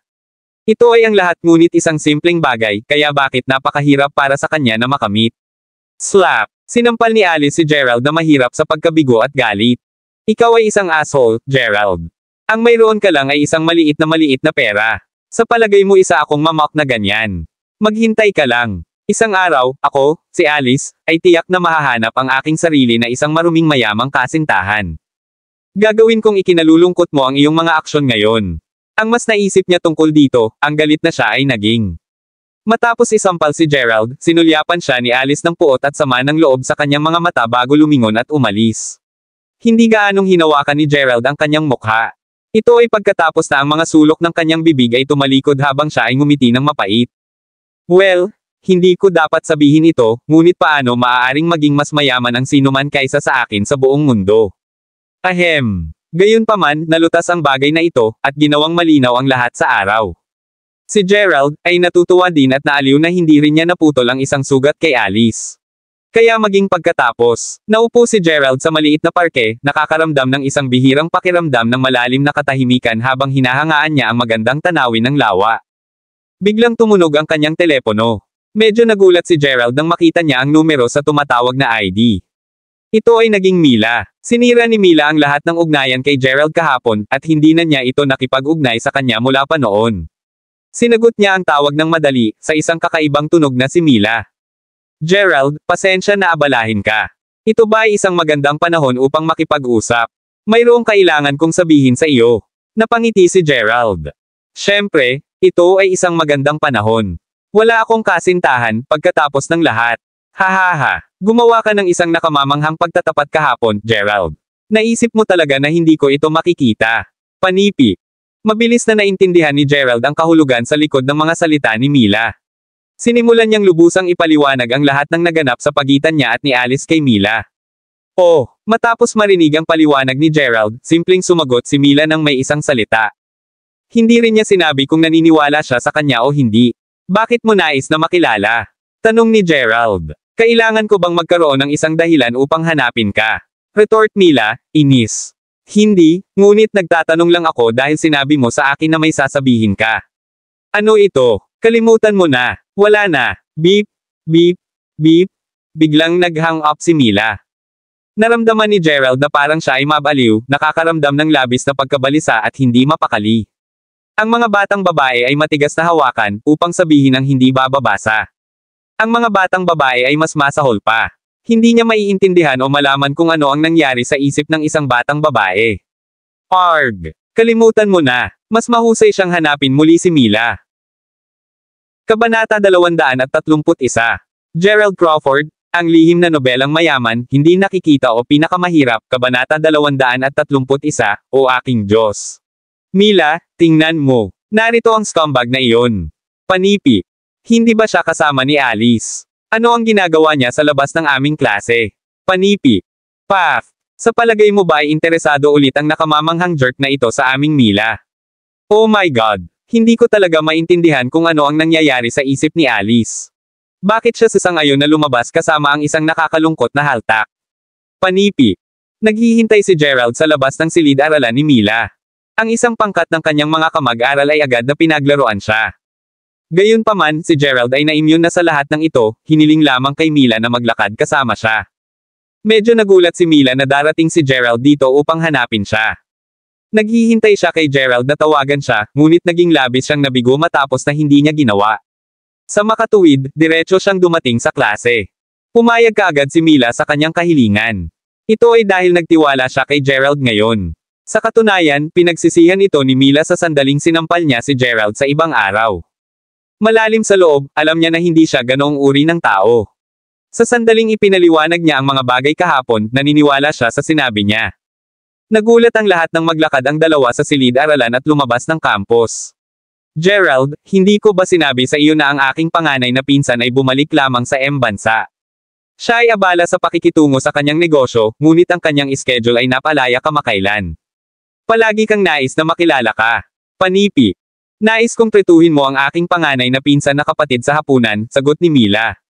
Oh, okay kung gayon. Kailan? Panipi. Nalulugod si Gerald nang maramdaman niya na hamupa ang galit ni Mila.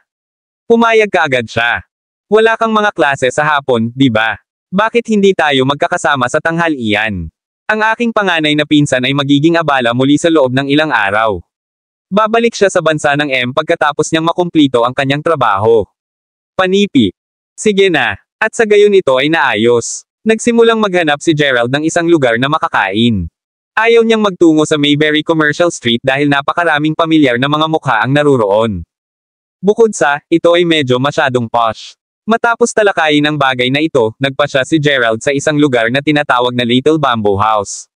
Ito ay isang bahagyang tahimik na pagtatatag, at kahit na hindi ito bahagi ng Mayberry Commercial Street, ito ay isang restoran na binuo ng Mayberry Commercial Group. Pagdating sa mga kita, kahit na 3 restoran sa Mayberry Commercial Street ay maaaring ihambing sa pera na raked in. Sa sandaling narinig niya ito, mabilis na nag-book si Gerald ng isang silid sa restoran bago direktang magtungo doon kasama si Mila. Pagdating, napagtanto ni Gerald na ang maliit na bahay ng kawayan ay hindi kasing lahi o maluho tulad ng naisip niya na. Sa halip, nadama ang lahat na parang pumasok na lang sila sa isang maliit na nayon ng bundok pagkatapos ng pag-alis mula sa lungsod. Ang lahat ng mga silid sa maliit na gusali ay gawa sa bato. Elegant na may isang ugnay ng pagiging simple, mukhang isang kubo na lumabas ng diretso mula sa mga unang araw.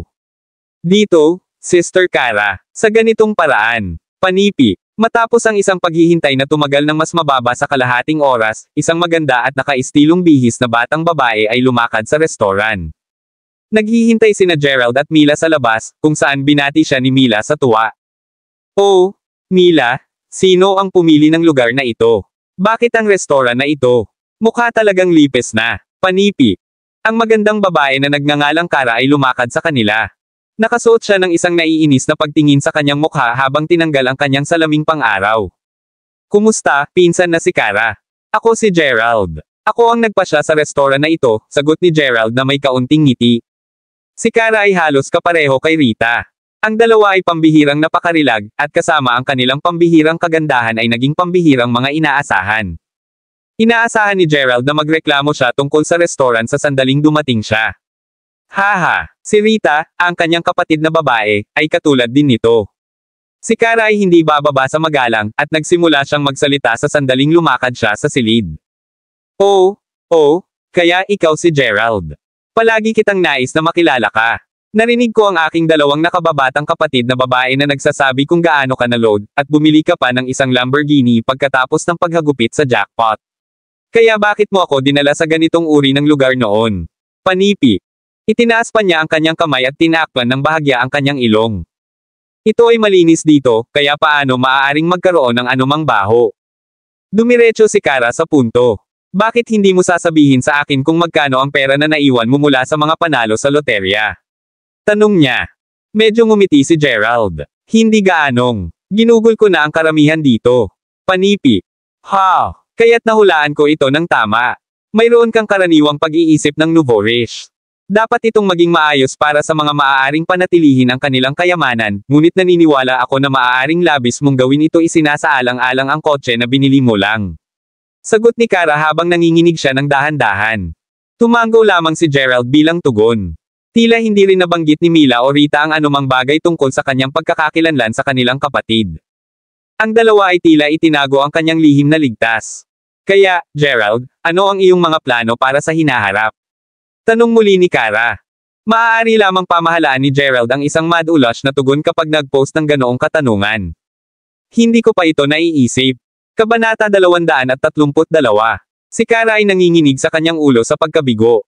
Agad na binago ni Mila ang mga paksa. Sister Kara, hindi mo ba sinabi ng ilang mga kaibigan na nag-aaral at nagtatrabaho sa ibang bansa ay darating sa Mayberry City ngayon? Nasaan sila? Panipi. Oo, narito din sila. Una kong pinlano para sa amin na magkasama sa tanghalian upang pareho kayong makilala din sila. Lahat sila ay mga elite na nag-aaral sa ibang bansa, ngunit tingnan lamang ang mababang lugar na ito. Paano ko maaaring tanungin sila? Panipi. Naniniwala ako na ang restaurant na Gerald na naibok ay talagang mahusay, kapatid na si Kara. Bukod dito, ang lugar na ito ay nag-aalok ng board at panuluyan at madali naming ayusin ang kanilang tirahan, sagot ni Mila. Ang Kara ay maaari lamang walang magawa. Hahaha. Ano? Ayusin ang mga ito upang manatili dito. Sister, sinusubukan mo bang ipahiya ako sa harap ng aking mga kaibigan? Panipi. Noon lang, biglang tumunog ang kanyang cellphone. Sinagot ni Kara ang kanyang telepono ng madali. Ano? Dumating ka na. Kinuha ka na ng kapatid mo. Hindi pa ako kumakain. Naghahanda ako na kumain ng tanghalian kasama ang aking kapatid na babae ngayon. Ang lugar na ito ay tinatawag na maliit na bahay ng kawayan. Sa palagay ko ay magiging mas mabuti para sa iyo na hindi pumunta dito. Ang lugar na ito ay mukhang medyo mababa, kaya dapat kang pumunta sa ibang lugar upang kumain sa halip. Panipi. Habang nagsalita siya, sinulyapan ni Kara si Gerald na may hitsura ng kasuklam-suklam. Nadaman niya na si Gerald ay isang partikular na mababang tao. O Diyos ko, pupunta ka ba talaga dito? Panipi. Hindi alam ni na Gerald at Mila kung ano ang sinasabi nila sa telepono, ngunit parang ang kaibigan ni Kara ay nais na lumapit upang tumingin sa lugar na ito. Nakakatakot si Kara. Nagsimula siyang magreklamo pagkatapos ng pag-hang up ng telepono. Kapatid na babae. Tingnan kung paano mo ako mapapahiya ngayon. Itinulak ko ang isang pagtitipon kasama ang ilan sa aking mga kamag-aral sa tanghali ngayon lamang upang makarating ako at makilala ka. Bilang isang resulta, tingnan lamang kung anong uri ng lugar na inayos ng iyong kasintahan para sa amin na kumain ng tanghalian. Ako ay orihinal na nagpaplano para kay Gerald upang ayusin ang ilang tirahan para sa aking mga kaibigan, ngunit kalimutan lamang ito. Panipi. Tahimik na nagreklamo si Kara. Si Gerald ay medyo walang pagsasalita. Bagaman ang maliit na bahay ng kawayan ay mukhang isang napakamapagpakumbaba at mababangki na lugar, bukod sa natatanging mamahaling pagkain sa Wayfarer Mountain Entertainment, ang mga pagkain dito ay mahal din. Ang pangunahing focus ng Wayfarer Mountain Entertainment ay ang kanilang tanawin, libangan at karanasan sa kainan. Tulad ng para sa maliit na bahay ng kawayan, ito ay tulad ng iminumungkahi ng pangalan. Ang pangunahing focus ay isang katangi-tanging karanasan sa kainan sa isang matikas at vintage na kapaligiran. Ang malaking bahay ng kawayan at ang mga pader ng bato ay ginamit upang ilarawan ang puntong ito. Bukod dito, ang mga chef na nagtatrabaho sa restoran na ito ay ang lahat ng mga nangungunang chef na dalubhasa sa iba't ibang mga lokal na lutuin sa bansa. Gayunpaman, parang hindi nasisiyahan si Kara. Kung alam niya na ito ang mangyayari, mag-ayos lang siya para sa kanila na pumunta sa Wayfarer Mountain Entertainment sa halip. Kasabay nito, isang mamahaling kotse ang biglang dumating. Ang telepono ni Kara ay nagsimulang tumunog. Tumayo si Kara sa kahihiyan habang sinabi niya, pumunta talaga sila rito. Bueno, lumabas tayo at tingnan. Panipi. Inikot ni Kara ang braso niya at naglakad palabas ng restoran habang sinasagot niya ang tawag. Lisa, Yara, nandito ka. Panipi. Oo, Kara. Oh my, anong uri ng lugar ito? Hindi ito mukhang kahanga-hanga. Panipi. Dalawang magagandang kababaihan ang lumabas ng kotse at binati si Kara sa oras na ito. Ang babaeng nagngangalang Lisa ay kinaladkad ang driver sa labas ng upuan ng driver habang sinubukan niyang ipakilala ang isang gwapong batang lalaki kay Kara. Kara, ito ang aking kapatid na si Karen. Dumating siya hanggang sa Mayberry City mula sa Windmill para lang akong kunin ngayon. Sinabi niya na nais niyang dalhin ako sa paligid ng Mayberry City. Panipi. Wow, magaling iyon. Ang Karen ay talagang gwapo din. Panipi. Sagot ni Kara habang ngumiti siya. Hello, Sister Kara. Dati naririnig ko ang aking kapatid na si Gosh kung gaano kakaganda, ngunit hindi ko talaga siya pinaniwalaan sa oras na iyon. Gayunpaman, pagkatapos na makita ka ngayon, masasabi ko lamang na si Sister Kara, mas maganda ka sa tao kaysa sa inilarawan ka ng aking kapatid na maging panipi. Sinabi ni Karen habang ngumiti siya at inayos ang kanyang suit. Patuloy niyang pinupuri si Kara sa pagiging napakaganda. Sa pamamagitan ng paraan, Kara, ang magandang batang babae na ito ang pinsan na kapatid na si Mila na lagi mong pinag-uusapan. Tumingin siya tungkol sa parehong edad ng aking nakababatang kapatid. Panipi. Sagot ni Lisa na may ngiti sa kanyang mukha. Sinulyapan din ni Karen si Mila sa oras na ito. Hindi maalis ni Karen ang kanyang mga mata kay Mila sa sandaling tumingin siya sa kanya. Masyadong maganda siya. Oo. Ipakikilala ko rin ang aking kapatid na babae sa Karen upang ang dalawa ay makikilala ang bawat isa at maging magkaibigan. Panipi. Ngumiti si Kara habang lumingon siya at gestured para lumapit si Mila at kumusta. Kasabay nito, bigla niyang naalala na mayroon ng kasintahan si Mila at ang pangit na kasintahan ay nakatayo sa tabi niya ngayon. Mapahamak. Paano niya nakalimutan ang tungkol kay Gerald? Hello, Sister Lisa. Ito ang aking kasintahan, si Gerald. Nais ni Gerald na tretuhin ang lahat sa isang pagkain ngayon. Panipi. Hinawakan ni Mila ang mga braso ni Gerald habang ipinakilala siya sa mga tao doon. Ang pagpapakilala na ito ay naging kaagad ni Lisa at ang kanyang kapatid. Kaya, mayroon na siyang kasintahan. Hihihi. Ano ang maaaring maging masarap dito? Narinig ko ang ilan sa aking mga kamag-aral na nagsasabi na ang pinakamagandang lugar na makakain ay sa Mayberry Commercial Street. Mayroong isang magandang restoran na nagngangalang Homeland Kitchen na nagsisilbi talagang mahusay na pagkain doon. Bakit hindi tayo pupunta doon? Pretuhin ko ang lahat sa isang pagkain. Panipi. Homeland Kitchen. Narinig ko rin ang lugar na iyon dati. Magaling iyon. Pumunta tayo doon. Panipi.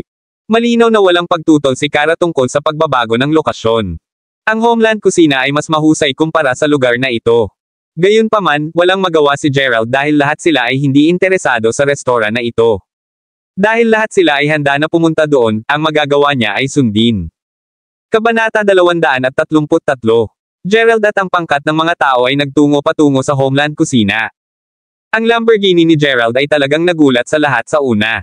Gayunpaman, ipinaliwanag agad ni Kara ang sitwasyon sa kanila. Nagsalita siya tungkol sa kung paano gumastos ng pera si Gerald nang walang anumang pagpaplano. Sa ganitong paraan, ang mga kapatid na Wade na una ay puno ng paghanga para kay Gerald ay nagsisimulang magpakita ng pag-aalipusta sa kanya. Nadama nila na talagang basura para sa isang tulad ni Gerald na magmaneho ng isang mahusay na kotse. Napangiti lang si Gerald sa buong. Susunod, oras na ang Karen upang ipakita. Tinawag niya ang kanyang tinatawag na mga kaibigan sa Mayberry City bago siya nag-book ng isang medyo disenteng silid sa Homeland Kitchen. Lahat ay masayang nagulat, lalo na si Kara. Wow! Karen, hindi ko talaga inaasahan na magkaroon ka ng isang mahusay na network at koneksyon sa Mayberry City. Hahaha. Oo, ang Homeland Kitchen ay talagang isang napakamarangyang at high-end na restaurant sa unang sulyap. Hindi kami magkakaroon ng mukha upang kumain sa isang lugar na tulad nito. Panipi. Hindi ka katulad ng ilang mga tao na pipiliin lamang ng isang restaurant sa ilang lugar sa kanayunan upang kumain kami. Sumulyap si Kara sa paligid ng kapaligiran at interior ng silid, at agad siyang nagmamahal dito. Okay, nasisiyahan talaga ako na gusto ito ni Sister Kara. Ang isa sa aking mabubuting kaibigan ay isang regular na customer sa Homeland Kitchen. Maaari tayong pumunta dito muli sa susunod. Mila, ano sa palagay mo ang lugar na ito? Panipi. Tiningnan ni Karen si Mila habang ngumiti siya at tinanong siya. Tulad ng para kay Gerald, malinaw na hindi siya pinapansin ni Karen. Pagkatapos ng lahat, sa paghahambing, si Karen ay isang mayamang tagapagmana na may suporta ng kanyang ama. Sa kabilang banda, si Gerald ay walang iba kundi isang nakamamatay na haltak na walang background ngunit sadyang sapat na maswerteng upang manalo ng pera mula sa loterya. Hindi masama. Ano pa ang masasabi ni Mila? Tumango lang siya sa isang maayos na paraan. Karen, nasa 3 taon ka na ng unibersidad. Susunod ka sa paglipat sa iyong internship kaagad pagkatapos ng iyong senior year. Ano ang iyong mga plano? Magpapatuloy ka ba sa pag-aaral sa ibang bansa, o panipi? Masayang tanong ni Kara. Siguro plano kong magsimula ng isang negosyo, ngunit hindi ako pupunta sa ibang bansa upang mag-aral pa. Sa katunayan, ang aking plano ay palaging upang simulan ang isang kumpanya ng aking sarili. Hahaha. Napakagandang plano. Ang domestic ekonomiya sa ating bansa ay napakahusay at matatag ngayon. Tiyak na magkakaroon ka ng isang mahusay na hinaharap sa unahan mo kung ikaw ay naging iyong sariling boss. Panipi. Sagot ni Kara habang tumango siya sa pag-aproba. Kasabay nito, sinulyapan niya ang kasintahan ng kanyang kapatid na simpleng nakaupo doon nang hindi nagsasabi ng isang salita. Hindi niya maiwasang makaramdam ng labis na pagkabigo. Maaari niyang sabihin sa isang solong sulyap kung ang isang tao ay magiging isang promising na tao o hindi at malinaw na nadama ni Kara na si Gerald ay ganap na walang pag-asa. Nadama niya na hindi siya magiging isang promising na tao na may anumang potensyal sa buhay na ito. Kapatid na Gerald, anong mga plano ang mayroon ka para sa iyong internship? Pupunta ka ba sa pahayagan o departamento ng editorial? Panipi. Tanong ni Karen habang siya ay nag-sneer sa Gerald. Wala pa akong plano. Marahil ay kukuha ako ng isang kaugnay na kurso sa kagawaran ng economics at pamamahala. Panipi. Si Gerald ay casual. Hehe. Nanalo ka lamang ng kaunting pera mula sa loterya kaya kailangan mo bang dumalo sa mga espesyal na kurso ng elective upang pamahalaan lamang ang perang iyon? Gerald, pinapayuhan kita na makipag-ugnay sa isang mahusay na kumpanya sa lalong madaling panahon. Para sa mga taong katulad mo, malinaw na mas mahusay para sa iyo na magkaroon ng mas maraming pondo ng seguro at pabahay. Kung hindi man, nag-aalala ako na baka hindi ka makahanap ng asawa sa hinaharap. Panipi. Sagot ni Kara habang tumatawa siya. Ito ay dahil nag-aaral din siya ng ekonomiya at pamamahala sa ibang bansa. Nadama niya na ito ay talagang isang biro na si Gerald ay talagang interesado na mag-aral ng ekonomiya at pamamahala. Bukod dito, maaari ring sabihin ni Gerald ang malinaw na kahulugan sa likod ng mga salita ni Kara. Malinaw na ipinapahiwatig niya sa kanya na hindi niya inaprubahan ang kanyang relasyon kay Mila. Patuloy na sinusubukan ni Mila na baguhin ang paksa mula sa paksa ni Kara. Sa kabutihang palad tama ang halimbawa, ang pagkain ay naihatid na. Kamusta, mga kababaihan at mga ginoo? Ito ang Romani Conti Red Wine na nasa bahay. Mangyaring mag-enjoy. Panipi. Ang isang waitress ay pumasok habang siya ay magalang na ipinakita sa kanila ng isang bote ng pulang alak. Romani Conti. Seryoso. Ito ang #1 red wine brand sa mundo. Una itong nirerango sa gitna ng nangungunang 10 pinakamarangyang mga tatak ng alak sa mundo. Panipi. Matapos makinig sa pagpapakilala ng waitress, si Kara, Lisa at ang lahat ay nababagabag. Nagtrabaho sila at nanirahan sa ibang bansa, kaya malinaw na alam nila ang tungkol sa pulang alak. Kabanata 234. Dalhin ito dito at tingnan ko kung ito ay totoo o hindi. Ang mukha ni Kara ay nag-iwas sa sorpresa habang maingat niyang kinuha ang bote ng pulang alak at paulit-ulit itong sinuri. Patungo sa dulo, nadama niya ang mas nasasabik pagkatapos tingnan ito. Ito ay talagang tunay. Tingnan mo rin ito. Panipi. Natuwa rin si Lisa sa oras na ito. Lahat ay tumingin kay Karen na may isang napaka-nabigla na ekspresyon sa kanilang mga mukha. Ito ay parang una nilang naisip na siya ay isang mahusay na isang tao, ngunit ngayon, bigla nilang napagtanto na siya ay talagang kamangha-manghang. Karen, maaari mo bang sabihin sa akin kung anong uri ng background ang iyong kaibigan? Kailan ka nagkaroon ng napakalakas na network? Alam mo ba na ang ganitong uri ng pulang alak ay karaniwang tinatamasa lamang ng mga malalaking bosses mula sa ibang bansa? Panipi. Ang mas maraming Kara ay tumingin kay Karen, mas gusto niya siya. Oo, kapatid. Paano ko hindi alam na mayroon kang napakalakas na koneksyon? Teka, ilang bagay ang itinatago mo pa rin sa akin. Panipi. Hindi ko masyadong alam. Gayunpaman, ang aking kaibigan ay talagang nagbibigay sa akin ng labis na mukha ngayon. Hahaha. Panipi. Si Karen ay medyo nasisiraan ng loob dahil naramdaman niya na ang buong damdamin na ibinigay sa kanya ng lahat ay medyo labis na labis. Hindi rin masyadong nanirahan si Karen tungkol dito. Nakaramdam lang siya ng kasiyahan habang si Kara at ang iba ay lahat ay dumadaloy sa kanya sa paghanga. Si Gerald ay simpleng walang malasakit sa gilid. Novel drama. Naniniwala siya na ang bote ng pulang alak na ito ay dapat na ibinigay ni Jane. Ang batang babae na ito ay talagang nagbibigay sa kanya ng labis na mukha. Gayunpaman, kahit na ang Karen ay nag-aalis ng mga bunga ng kanyang tagumpay, hindi pinlano ni Gerald na sabihin kahit ano. Pagkatapos ng lahat, alam niya na si Kara ay hindi maniniwala sa kanya. Ang pangalawang dahilan ay dahil lamang sa ayaw ni Gerald na sirain ang maligayang inaasahan ng lahat. Para lamang patunayan na siya ay kahanga-hangang. Boring. Inisip ni Gerald na sapat na ang lahat ay masaya.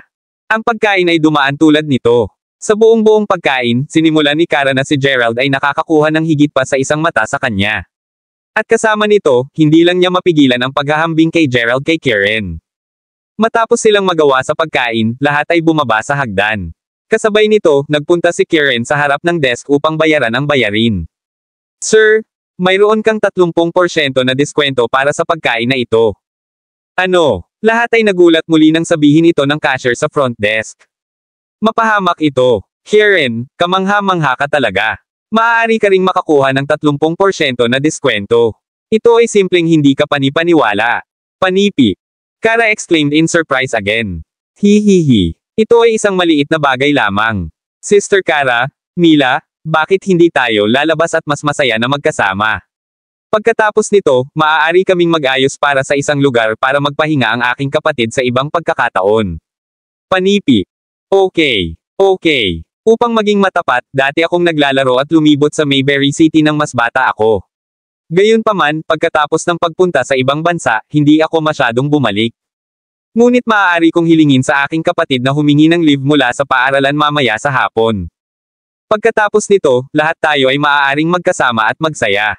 Mayroon din akong ilang mga kaibigan sa high school at universidad na nais na makipagtagpo din sa akin. Lahat tayo ay maaari lamang mag-hangout pagkatapos. Panipi. Sagot ni Kara habang ngumiti siya. Magaling iyon. Kung iyon ang kaso, pagkatapos ay mag-book lang ako ng isa pang talahanayan sa Homeland Kitchen para sa hapunan ngayong gabi. Panipi. Sagot ni Karen habang marahan ang kanyang dibdib. Well, Sister Lisa, mayroon pa rin kaming nangyayari sa paaralan mamaya sa hapon upang hindi na kami sasali sa iyo. Magsaya ka. Babalik ako sa universidad kasama si Gerald muna. Panipi. Maaaring sabihin ni Mila na medyo hindi komportable si Gerald. Sa katunayan, nais niyang anyayahan si Gerald para kumain kasama ang kanyang kapatid na babae ngayon upang mapabilib niya ito. Gayunpaman, inalis ni Karen ang lahat ng limelight na malayo sa kanya.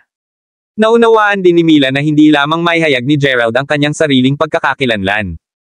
Habang natatakot siya na magalit si Gerald, nadama ni Mila na ang pinakamagandang bagay na gawin ay ang bumalik kasama si Gerald. Ngunit hindi ito magiging masaya kung hindi ka sumama sa amin, Mila. Kailangan ka naming maging gabay sa paglilibot pagkatapos ng lahat. Panipi. Nakiusap si Karen. Nang makita niya ang pagpupersage ni Mila, kailangan niyang tumingin ng pakiusap kay Kara. Agad na naintindihan ni Kara ang kanyang hangarin at sinulyapan niya si Gerald bago sinabi niya kay Mila. Mila, sumama ka sa akin sandali. Kailangan kong kausapin ka tungkol sa isang bagay. Panipi. Kabanata 235. Hinailan ni Kara si Mila sa tabi. Walang maaaring gumawa ng sinabi niya sa isang mababang tinig. Si Kara ay Gerald paminsan-minsan bago siya tumingin sa Karen sa halip. Marahil ay sinisikap niyang hikayatin si Mila na makipaghiwalay kay Gerald sa lalong madaling panahon at makasama sa isang relasyon sa Karen. Tumanggi si Mila na gawin tulad ng iminumungkahi ni Kara sa huli. Sister, maaari ka lang pumunta at magsaya. Babalik lang kami ni Gerald sa universidad. Panipi. Umalis sina Mila at Gerald pagkatapos magpaalam sa lahat. Hindi maiwasang makaramdam si Kara ng labis na pagkabalisa. Tila hindi niya magagawang matugma ang kanilang dalawa. Sister Kara, okay lang. Si Mila ang iyong kapatid na babae kaya natural din ang aking mabuting kaibigan. Tiyak na hahanapin ko siya ng mas madalas sa hinaharap. Panipi. Hindi maiwasang makaramdam si Karen ng kaunti pa. Gayunpaman, maaari lamang niyang pilitin ang isang ngiti sa kanyang mukha. Okay, Karen. Natutuwa ako na hindi ka nasaraan ng loob. Huwag kang mag-alala, Karen. Tiyak na makakasama ko ang aking kapatid na babae sa kanya mas maaga o huli. Paano siya maihahambing sa iyo, Karen? Panipi. Sagot ni Kara habang ngumiti siya. Pagkatapos nito, ang grupo ay lumibot sa ilang mga lugar sa Mayberry City. Di nagtagal, gabi na. Una ng pinlano ni Kara na mag-imbite ng ilan sa kanyang mga kaibigan mula sa kanyang high school at universidad na darating at sumali sa kanya para sa hapunan mamaya sa gabing iyon. Gayunpaman, si Karen at ang kanyang kapatid na babae ay hindi nagplano na umalis. Sa makatuwid, gumawa lamang sila ng isang appointment upang kumain ng magkasama upang mas makilala din nila ang bawat isa. Patuloy na ipinakita ni Karen ang kanyang mapagbigay na panig. Nagbook siya ng isa pang silid para sa hapunan sa Homeland Kitchen. Pagkatapos ng lahat, ang waitress sa Homeland Kitchen ay labis na mapagbigay sa kanya ng maaga sa araw na iyon, napakaraming mga estranghero dito ngayon upang makapagpakita siya muli. Inanyayahan ni Kara ang isa pang 5 hanggang 6 na kaibigan na dumating at sumali sa kanila para sa hapunan. Sa makatuwid, nagbook sila ng isang mas malaking silid para sa hapunan ngayong gabi. Sige, dalhin mo sa akin ang lahat ng iyong pinakamahusay na pinggan sa iyong restoran. Panipi. Hinawakan ni Karen ang kanyang mga susi ng kotse bago tumawid sa kanyang mga binti. Wow! Kara, ito ba ang kamangha-manghang batang kapatid na pinag-uusapan mo kanina? Siya ay may isang napakahusay na pagkatao at siya ay mukhang napaka-charismatic din. Panipi. Hahaha. Sa pamamagitan ng paraan, Kara, mayroon ba siyang kasintahan? Mayroon akong isang nakababatang kapatid na pinsan na nag-iisa din. Panipi. Oh, kung maaari lang akong magkaroon ng gayong kasintahan na katulad niya. Panipi. Ang lahat ng mga kaibigan ni Kara na dumating ay lahat ng mga batang babae. Sa buong oras, lahat sila ay napuno ng paghanga at pagpapahalaga habang tinitingnan nila ang Karen. Ang mga mayayamang lalaki ay partikular na kaakit-akit sa unang lugar. Ito ay higit pa para sa mga mayayamang batang lalaki na maaaring manguna. Hindi maihatid ni Kara ang kanyang sarili upang sabihin na si Karen ay walang kasintahan. Kung siya ay ninakawan ng ibang batang babae, kung gayon ang kanyang pinakamamahal na pinsan na kapatid ay hindi na manindagan. Haha, kayong mga batang babae ay dapat tumigil sa pagiging idiots, okay? Ang pagkain ay ihahain sa lalong madaling panahon. Magkakaroon ng higit pang mga sorpresa na darating pagkatapos ihain ang pagkain. Dapat mong samantalahin ang pagkakataong ito upang pahalagahan ang sorpresa, okay? Panipi. Sagot ni Kara na may ngiti sa kanyang mukha. Anong uri ng sorpresa ito? Kara, binigyan mo kami ng napakataas na mga inaasahan mula nang dumating kami dito ngayon. Panipi. Oo, sabihin mo lang sa amin kung ano ito. Panipi. Ngumiti si Kara bago niya sinabi, malalaman mo matapos ang waitress ay tapos na sa paghahatid sa amin ng pinggan. Kasabay nito, si Kara ay may napakataas na inaasahan sa puso. Ito rin ang dahilan kung bakit nais ni Kara na sumulong si Karen. Sa ganitong paraan, makakakuha din siya ng maraming mukha at paggalang. Sa wakas ay hinintay niya ang waitress na matapos ang paghahatid sa kanila ng lahat ng kanilang pinggan. Mga kababaihan at mga ginoo, lahat ng iyong pinggan ay naihatid na. Mangyaring tamasahin ang iyong hapunan. Panipi. Ngumiti ang waitress bago siya lumingon at umalis. Maghintay sandali. Panipi. Napahamak ang tanong ni Kara, sigurado ka bang pinaglingkuran mo na kami ng lahat? Hindi mo ba nakalimutan ang anumang bagay? Panipi. Paulit-ulit na inalog ng waitress ang kanyang ulo habang sinabi niya, hindi. Nagdala na ako at nagsilbi sa iyo ang lahat ng iniutos mo. Panipi.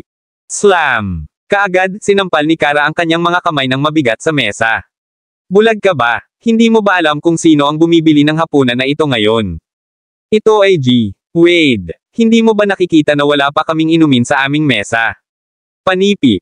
Galit na pinapaalalahanan ni Kara ang waitress. Upang maging matapat, ito ang nagpapalam sa kanya. Pagkatapos ng lahat, bumalik si Kara sa bansa pagkatapos mag-aral at nagtatrabaho sa ibang bansa. Nakatira siya sa bansa ngayon at siya ay may mataas na pamantayan. Kabanata 236. Ang mga ganitong uri ng mga tao ay ipinanganak na narcissistic. May kakayahan silang magmahal ng kaunti, maliban sa kanilang sariling mukha at reputasyon. Excuse me, miss, ngunit hindi mo pa nagawa ang iyong order. Narito ang listahan ng mga inumin na pinaglilingkuran namin. Mangyaring tingnan. Panipi. Ibinigay ng waitress ang menu kay Kara. Sa oras na ito, natigilan si Kara. Ang isa sa kanyang mga kamag-aral ay sumiksik, Kara, ano ang nangyayari? Hindi mo ba sinabi na magkakaroon ng sorpresa pagkatapos ng pagkain? Nasaan ang sorpresa? Panipi. Hindi ako titingnan sa menu. Hayaan mo akong paalalahanan ka ulit. Ito si G. Wade. Narito si G. Wade. Sa palagay ko dapat mong malaman ng mas mahusay kaysa sa hindi upang mabigyan ng mukha. Panipi. Muli na tinawag ni Kara ang pangalan ni Karen. Pasensya na, miss. Ang lahat ng mga panauhin sa aming restoran ay mga batang executive at malalaking bosses. Hindi kami nagbibigay ng mga regalo sa lahat araw-araw. Panipi. Seryoso ka ba ngayon? Hindi mo ba ako bibigyan ng anumang mukha? Alam mo ba kung sino si G? Kennedy. Siya ay isang mabuting kaibigan ko. Tanong ni Karen sa pagtatalo. Alam ko na mayroong isang binata na nagngangalang G. Kennedy, na pumupunta rito upang kumain ng madalas. Hindi namin binibigyan din siya ng anumang mga libreng regalo, sagot ng waitress na may nalilito na pagtingin sa kanyang mukha. Mapahamak ito. Hindi mo talaga ako binibigyan ng anumang mukha, ha? Panipi. Parehong Karen at Kara ay hindi wastong ekspresyon sa kanilang mga mukha sa ngayon. Totoo ito lalo na isinasaalang-alang kung paano nakatingin sa kanya ang mga kamag-aral ni Kara, na tumatawa sa kanilang sarili. Gusto ng mga kababaihan na ihambing ang lahat, pagkatapos ng lahat. Kahit na silang lahat ay matalik na kaibigan, ang kanilang likas na kompetisyon sa isa't isa ay madalas na malakas. Dahil nag-aral si Kara sa ibang bansa at kasalukuyang nagtatrabaho doon, ang kanyang pangkat ng mga kasintahan ay nagseselos na sa kanya sa unang lugar. Kung hinihimok niya ang isang malakas na presensya sa kanya, tiyak na mas mainggit at naiinggit sila sa kanya. Gayunpaman, ang nakakatawang bagay ay tila parang si Kara at ang binata na ito na si Karen, ay gumagawa ng mga tanga sa kanilang sarili. Kalimutan mo na, wala kang alam. Hindi ko na siya muling nakikipag-usap, at parang hindi ako kumakain dito ngayon. Gusto kong malaman niya kung sino ang nasaktan niya. Panipi. Galit din si Karen, sinampal ang kanyang mga kamay sa mesa. Pagkatapos nito, pinangunahan niya kaagad si Kara at ang iba pa. Ang partikular na ito ay maaaring hindi alam kung sino siya, ngunit ang cashier girl sa ibaba ay tiyak na ginawa. Kailangan niyang makuha ang kanyang mukha at reputasyon doon. Matapos siyang mag-usap, dumiretso siya sa harap ng desk. Hindi ako makakain dito pagkatapos nito. Ibigay mo sa akin ang bayarin. Panipi. Mas malakas ang pagsasalita ni Karen kaysa sa dapat niyang magkaroon. Ang batang babae ng cashier ay walang ideya kung ano ang nangyayari, ngunit inilimbag pa rin niya ang bayarin. Hello sir, ang iyong paggasta para sa gabi ay $12,000. Magbabayad ka ba sa pamamagitan ng credit card o cash? Panipi. Ano? $12,000. Kumusta naman ang 30% na diskwento? Tanong ni Kara sa pagkabigla. Diskwento. Paumanhin miss, ngunit wala kaming mga alok sa aming restaurant sa ngayon. Panipi. Ang cashier girl ay natural na kinikilala ang mga ito at simpleng tiningnan ang mga ito ng may pag-aalipusta. Pagkatapos ng lahat, siya ay nagsalita ng malakas pa, nagkukunwari na napakamapagbigay. Sa halip tila nagulat siya at natakot nang makita niya ang $12,000 na bayarin. Nakalimutan mo ba na kumain din kami dito sa tanghalian? Binigyan mo ako ng 30% na diskwento sa oras na iyon, at binigyan mo pa kami ng isang bote ng mahalagang pulang alak ng libre. Panipi. Naramdaman ni Kara na parang berde ang kanyang mukha. Siyempre, naalala ko iyon. Gayunpaman, binigyan ka namin ng 30% na diskwento at ang bote lamang upang ipakita ang aming paggalang sa aming pinaka-nakikilala at mahalagang panauhin. Sa katunayan, kung ang panauhin na iyon ay nangyari na ang nag-aayos ng panukalang batas, hindi namin siya sisingilan para sa pagkain. O, hindi sa banggitin, parang ang aming pinakakilalang panauhin ay wala rito ngayong gabi, paliwanag ng batang babae na may isang tono na nagyayelo. Ano, hindi ka nagbibigay ng mukha kay Karen? Medyo nagulat si Kara. Ngunit sino ang maaaring makilala at mahalagang panauhin na napunta rito para sa tanghalian? Ito ay sina Mila at Gerald. Si Mila ay palaging isang taos-puso at mababang pangunahing tao. Tiyak na hindi siya kumain sa mga lugar ng naturang posh. Kaya, paano siya maaaring maging kilalang-kilala at mahalagang panauhin ng Homeland Kitchen? Maghintay. Maaari ba itong Gerald? Kabanata 237. Nagmadali si Kara na tinanong, si Gerald ba ang kilalang panauhin na tinutukoy mo? Hindi namin alam. Alam lamang natin na ang isa sa iyo ay ang aming pinakakilalang panauhin sa tanghali. Panipi. Tumugon ang batang babae habang siya ay ngumiti ng bahagya. Mapahamak. Ano ang nangyayari? Sa tanghali, sina Gerald at Mila lamang ang narito. Bagaman tumanggi ang ibang partido na sabihin ang anuman, alam na ni Kara ang sagot sa kanyang puso. Ito ay posibleng dahil kay Gerald. Ngunit paano ito posible? Isa sa mga kamag-aral sa high school ng Kara, biglang nagsalita si Donna. Hehe. Kara, hindi ka ba dapat bigyan kami ng sorprese? Ito ba ang sorpresa na ibinibigay mo sa amin? Panipi. Si Donna at Kara ay mabuting kaibigan mula pa noong high school at sila ay mga course mates sa universidad. Bagaman sila ay matalik na kaibigan, sila ang uri ng pinakamahusay na mga kaibigan na mahilig makipagkompetensya at ihambing ang lahat ng iba pa mula sa simula hanggang sa wakas. Una, maiinggit si Donna kay Kara, at kalaunan, si Kara ay naiinggit kay Donna. Nang maglaon, kailangang mag-aral at magtrabaho sa bansa salamat sa kanyang mahusay na mga resulta. Pagdating sa kompetisyon, ipinakita nito na sa huli ay nagtagumpay si Kara kay Donna. Sa katunayan, malapit na siyang mag-gloat sa harap ni Donna, ngunit sino ang inaasahan na makatagpo ng sitwasyong ito? Si Kara ay naging mas nakakahiya at nagagalit, lalo na kung sinasadya ni Donna na gawing mahirap ang mga bagay. Tiyak na hindi sila makakakuha ng diskwento ngayon.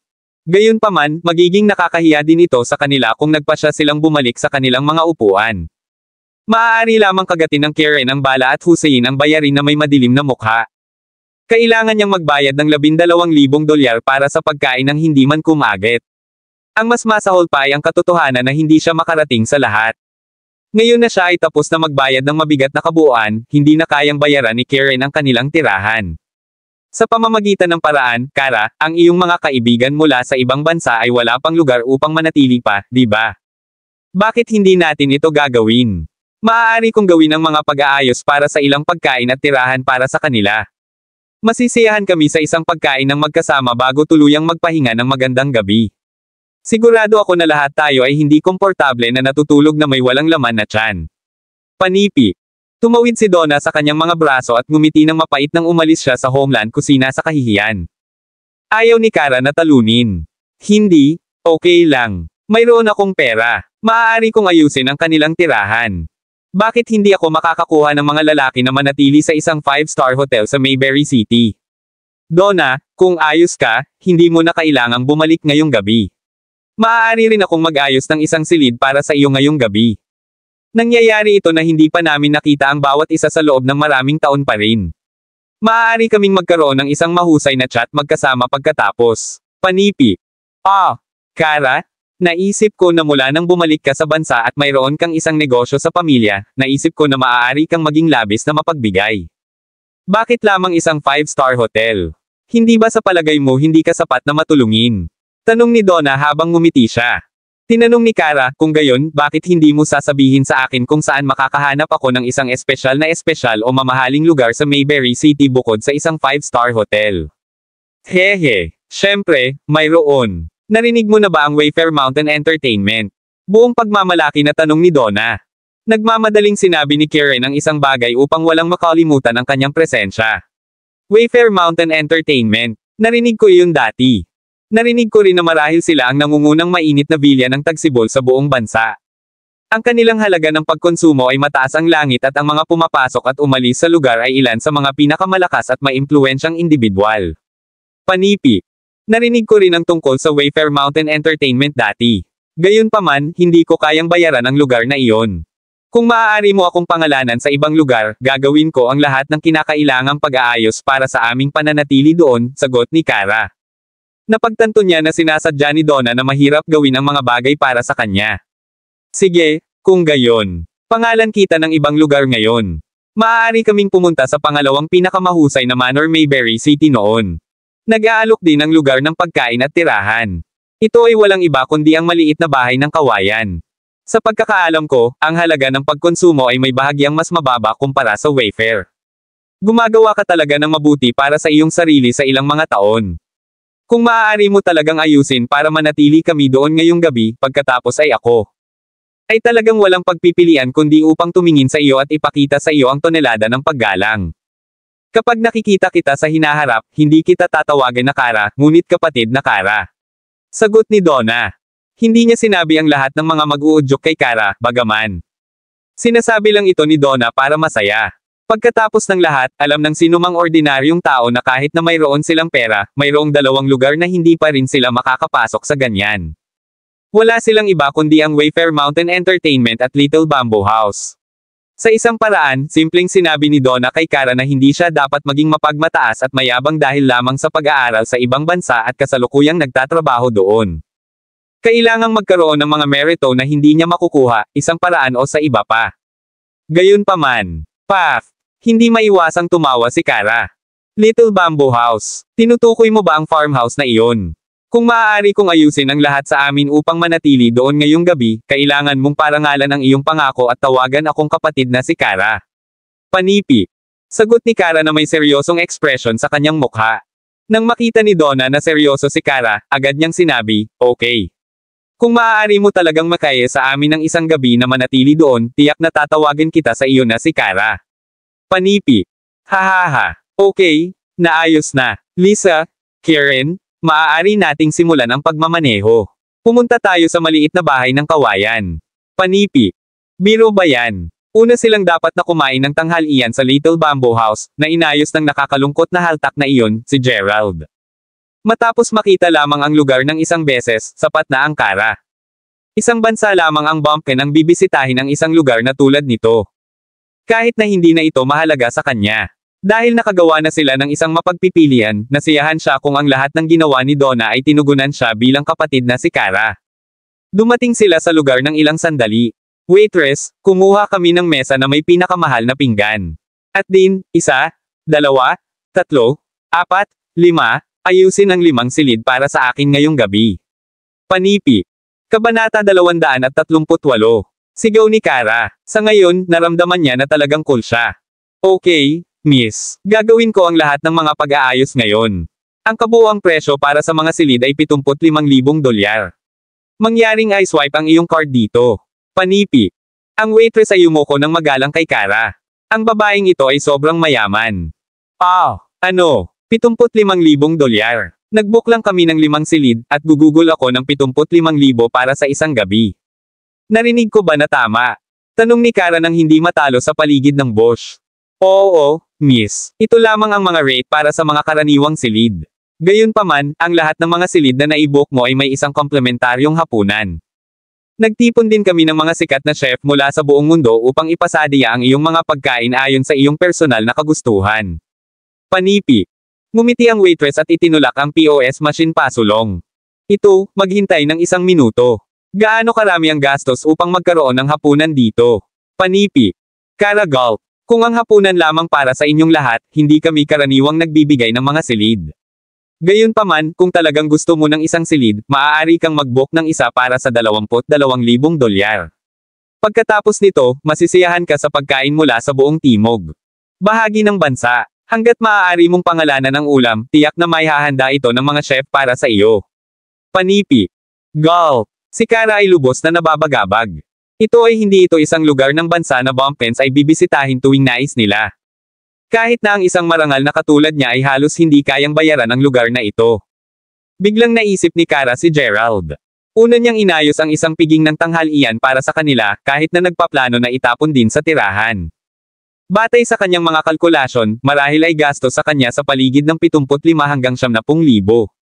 Sa madaling salita, si Gerald ay talagang marumi. Hindi niya ginugol ang lahat ng kanyang pera, tulad ng nangyari. Tiyak din si Kara na ang tao sa Homeland Kitchen na may autoridad na ipakita ang mga ito sa mamahaling pulang alak ay walang iba kundi si Gerald. Oh, Diyos. Ito ay naging si Gerald talaga ang isa na talagang may pinakamaraming mukha. Hehe. Itigil ang nakakahiya sa iyong sarili, Kara. Kung hindi mo ito kayang bayaran, aminin lamang na hindi mo magagawa. Hayaan akong gawin ang lahat ng kinakailangang pag-aayos noon. Pupunta kami at kumain sa lalong madaling panahon. Talagang nagugutom ako ngayon. Panipi. Sagot ni Donna, umiling-iling, at ngumiti ng mapait. Nonsense. Nandito ako ngayong hapon. Sa pamamagitan ng paraan, Lisa, kayo ay dumating din dito, di ba? Halos kumain kami at nanatili dito. Retort Kara. Kara, maaari mo bang ihinto ang pag-arte tulad ng ikaw ay napakaganda? Sinimulan na ni Donna ang pagpatronize ng kaunti ni Kara. Sino ang nagsabing nagpapanggap ako? Bakit hindi mo tatanungin ang waitress kung narito kami ng mas maaga ngayong hapon? Hindi ba isang tao ang may pangalan ng Gerald Crawford na mag-book ng isang piging at tirahan? Import Kara. Oo, miss. Nagkaroon talaga ng isang G. Crawford na nag-book ng isang piging ng tanghalian at tirahan sa tanghali ngayon. Nakuha pa niya ang pinakamarangyang suite. Iyon ang $70,000 para sa iyo. Ang waitress ay labis na humanga dahil ang kanilang mapagmataas na manager ay hindi man lamang maglakas loob na ituwid ang kanyang likuran sa harap ng taong ito na nagngangalang Gerald. Ito ay dumating bilang isang tunay na pagkabigla sa lahat na nagtatrabaho sa restoran. Gosh! Ang kanyang pamantayan ay $70,000. Panipi. Nagulat talaga si Kara. Hindi niya maiwasang mag-isip tungkol sa kung gaano kalaki kung narito lamang si Gerald. Magiging maayos ang lahat noon. Anong mukha ang hindi niya maibibigay? Ngunit arg. Siya ay talagang mabaliw. Napuno ng panghihinayang si Kara at mabilis na tinawag ang kanyang pinsan, si Mila. Nais niyang tanungin kung makakakuha siya ng Gerald upang matulungan sila sa pagkain at tirahan muli. Sinabi ni Mila sa kanyang pinsan na hindi siya makarating kay Gerald. Ito ay dahil, sa ngayon, si Gerald ay may ibang gawain upang makumplito. Bilisan mo. Napakabagal mo. Bakit hindi ka sumagot? Akala ko mawawala ka na. Panipi. Si Cassandra ay nagmamaneho ng kanyang sasakyan, at malamig siyang sumigaw kay Gerald na papunta sa kanya. Paumanhin, tagapagturo. Namatay ang telepono ko. Maaari mo bang ipahiram sa akin ang iyong power bank? Panipi. Itinuro ni Gerald ang power bank sa kotse ni Cassandra. Kunin mo na. Kunin mo na. Ikaw ay talagang tulad ng isang walang kahihiyan na tao. Sumagot si Cassandra. Inilagay ni Gerald ang kanyang telepono sa power bank. Ayon sa kanilang kasunduan, dadalhin ni Cassandra si Gerald sa bar ngayong gabi. Sa kasamaang palad, pagkatapos ng pagpapatahimik at pag-iisip nito, nadama ni Gerald na lahat ito ay sa halip ay kapansin-pansin. Siya ang may-ari ng Mayberry Commercial Street. Ngayon, malapit na siyang pumunta at magtrabaho sa isang bagong bar ng isang subordinate. Hindi mapigilan ni Gerald na tumawa kapag naisip niya ito. Sa pamamagitan ng paraan, kailangan kong sabihin sa iyo ng isang bagay, tanong ni Cassandra nang tila may naalala siya. Kabanata 239. Gerald, ang lahat na naruroon ay lahat ay kagalang-galang at maimpluwensyang mga tao. Alam ng kaibigan ko na ikaw ang aking mag-aaral. Kaya, mas mahusay kang gumanap ngayong gabi. Kung manggahas ka na ipahiya ako, maaari mong hintayin na makitungo ako sa iyo. Sabi ni Cassandra nang walang tigil. Hindi sumagot si Gerald at patuloy na nakatitig sa bintana. Panoorin ang iyong pag-uugali. Sumingit si Cassandra bago siya tumigil sa pakikipag-usap at nakatuon sa pagmamaneho. Si Cassandra ay bihis na kaakit-akit at provocatively ngayon. Sa katunayan, ito ang unang pagkakataon ni Gerald na malapit sa kanya. Maamoy niya ang kanyang halimuyak, at magsisinungaling siya kung sinabi niya na ang babaeng ito ay hindi kaakit-akit. Habang malalim si Gerald sa kanyang sariling mga saloobin, nakarating na sila sa bagong bar ng Mayberry Commercial Street.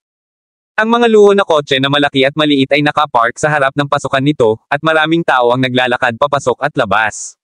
Maaari ring makita ni Gerald na ipinadala ni Flynn ang bulaklak na nakatayo sa pasukan ng bar. Nais man niya ito o hindi, kailangan niyang magpakita ng paggalang kahit papaano dahil malapit na silang magtrabaho sa parehong kalye. Maging si Michael, ang kanilang bagong boss, ay nagpadala din sa kanila ng isang bulaklak na paninindigan bilang isang pagpapala. Ito ay maliwanag na ang may-ari ng bagong bar ay dapat magkaroon ng napakahusay at malakas na koneksyon din. Cassandra, bakit ka lang nakarating dito? Naghihintay ako sa iyo, panipi. Ang isang pares na humawak ng mga kamay ay lumitaw mula sa karamihan ng mga tao nang dumating sila upang batiin si Cassandra. Humihingi ako ng paumanhin. Medyo huli na ako, salamat sa mga jam na iyon. Binabati kita, Cassie. Inaasahan kong ang iyong negosyo ay patuloy na umunlad. Sabi ni Cassandra sa babae na malinaw na asawa ng may-ari ng bar.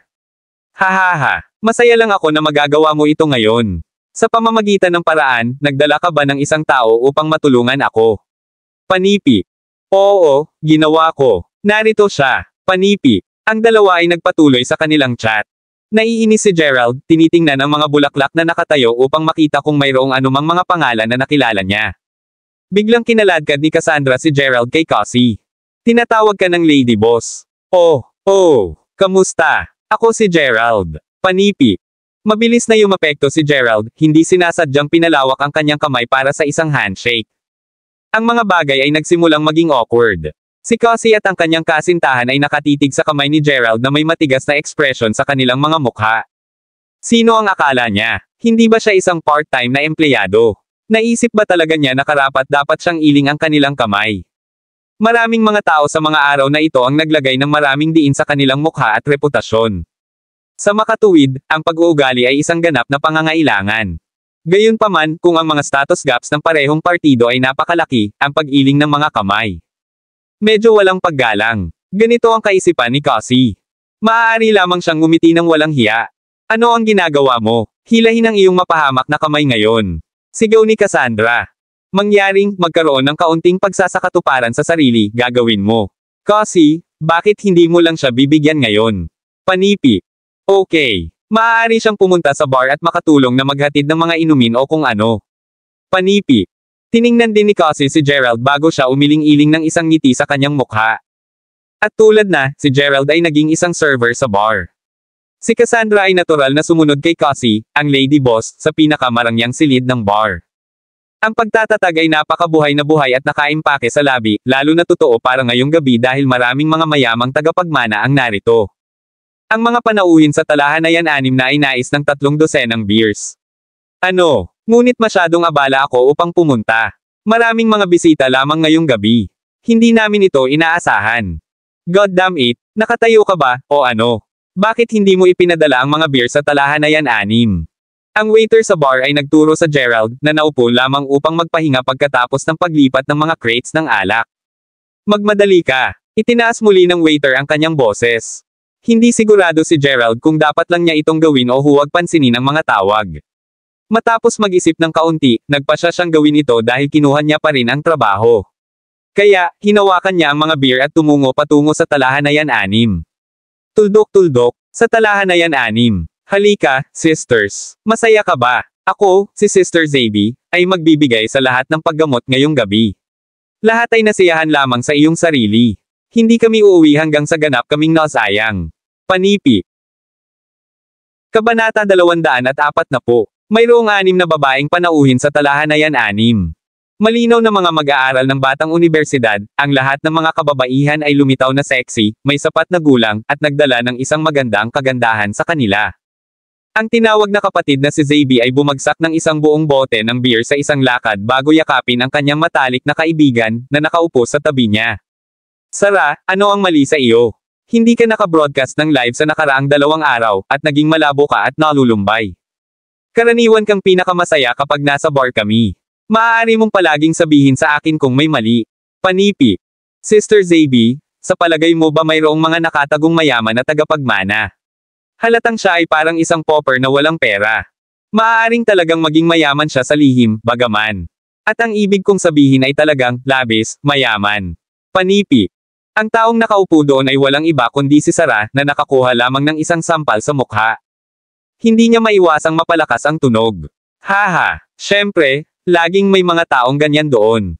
Ito ay, ngunit gayunpaman, napakabihirang. Ang isa pang sitwasyon na maaaring mamuno sa posibilidad ay kung ang taong iyon ay narcissistic. Ang ganitong mga tao ay napupunta hanggang sa kumuha ng napakalaking pautang upang maaari silang lumitaw na mayaman at makapangyarihan. Ang totoo, ito ay karaniwang ang mga poppers. Sagot ni Sister Zaby. Si Sister Zaby ay tila nahild mula sa isang medyo mahusay na background. Tumango si Sara. Oo, Sister Zaby. Ayon sa aking mga obserbasyon, ang taong ito ay kailangang maging isang seryosong narcissist. Nagtanong ako sa paligid at tiningnan ang kanyang background, at nalaman kong minsan ay nanalo siya ng loterya. Marahil siya ay mayaman lamang dahil doon, gayunpaman, mahilig siyang magpakita. Panipi. Hihihi. Huwag kumuha ng ganyan ng seryoso. Halika, uminom tayo. Tiyak na magiging mahirap siya muli o huli. Panipi. Ang mga salitang iyon ay hindi makakatulong ngunit gawin si Sara na medyo ginhawa. Lantaran, ito ay isang buong araw ngunit siya ay tulad ng pagkabalisa tulad niya. Wala siyang gana sa pagkain o inumin at naramdaman na ang alak ay walang lasa. Lahat ito ay dahil sa Gerald na iyon. Nakakuha siya ng isang tunay na matigas na sampal sa mukha ng umaga, hindi sa banggitin ang pag-alam tungkol sa kung paano maaaring maging si G. Crawford si Gerald. Ang Lamborghini ay maaaring kabilang sa kanya. Hindi talaga maintindihan ni Sara kung paano siya maaaring maging may-ari ng kotse na iyon. Kung si Gerald ay talagang mayaman, bakit siya ay patuloy na binubuli? Ito ay walang kahulugan. Marahil ito ay isang pagkakataon lamang. Ang may-ari ng Lamborghini ay maaaring ibang tao at si Gerald ay maaaring umalis na sa ibang lugar. Ang kalooban ni Sara ay napabuti ng malaki pagkatapos ng buong barrage ng coaxing at hikayatin ni Sister Zaby. Lasis, narito ang iyong beer. Nandoon na si Gerald kasama ang beer. Inilagay niya ito bago lumingon.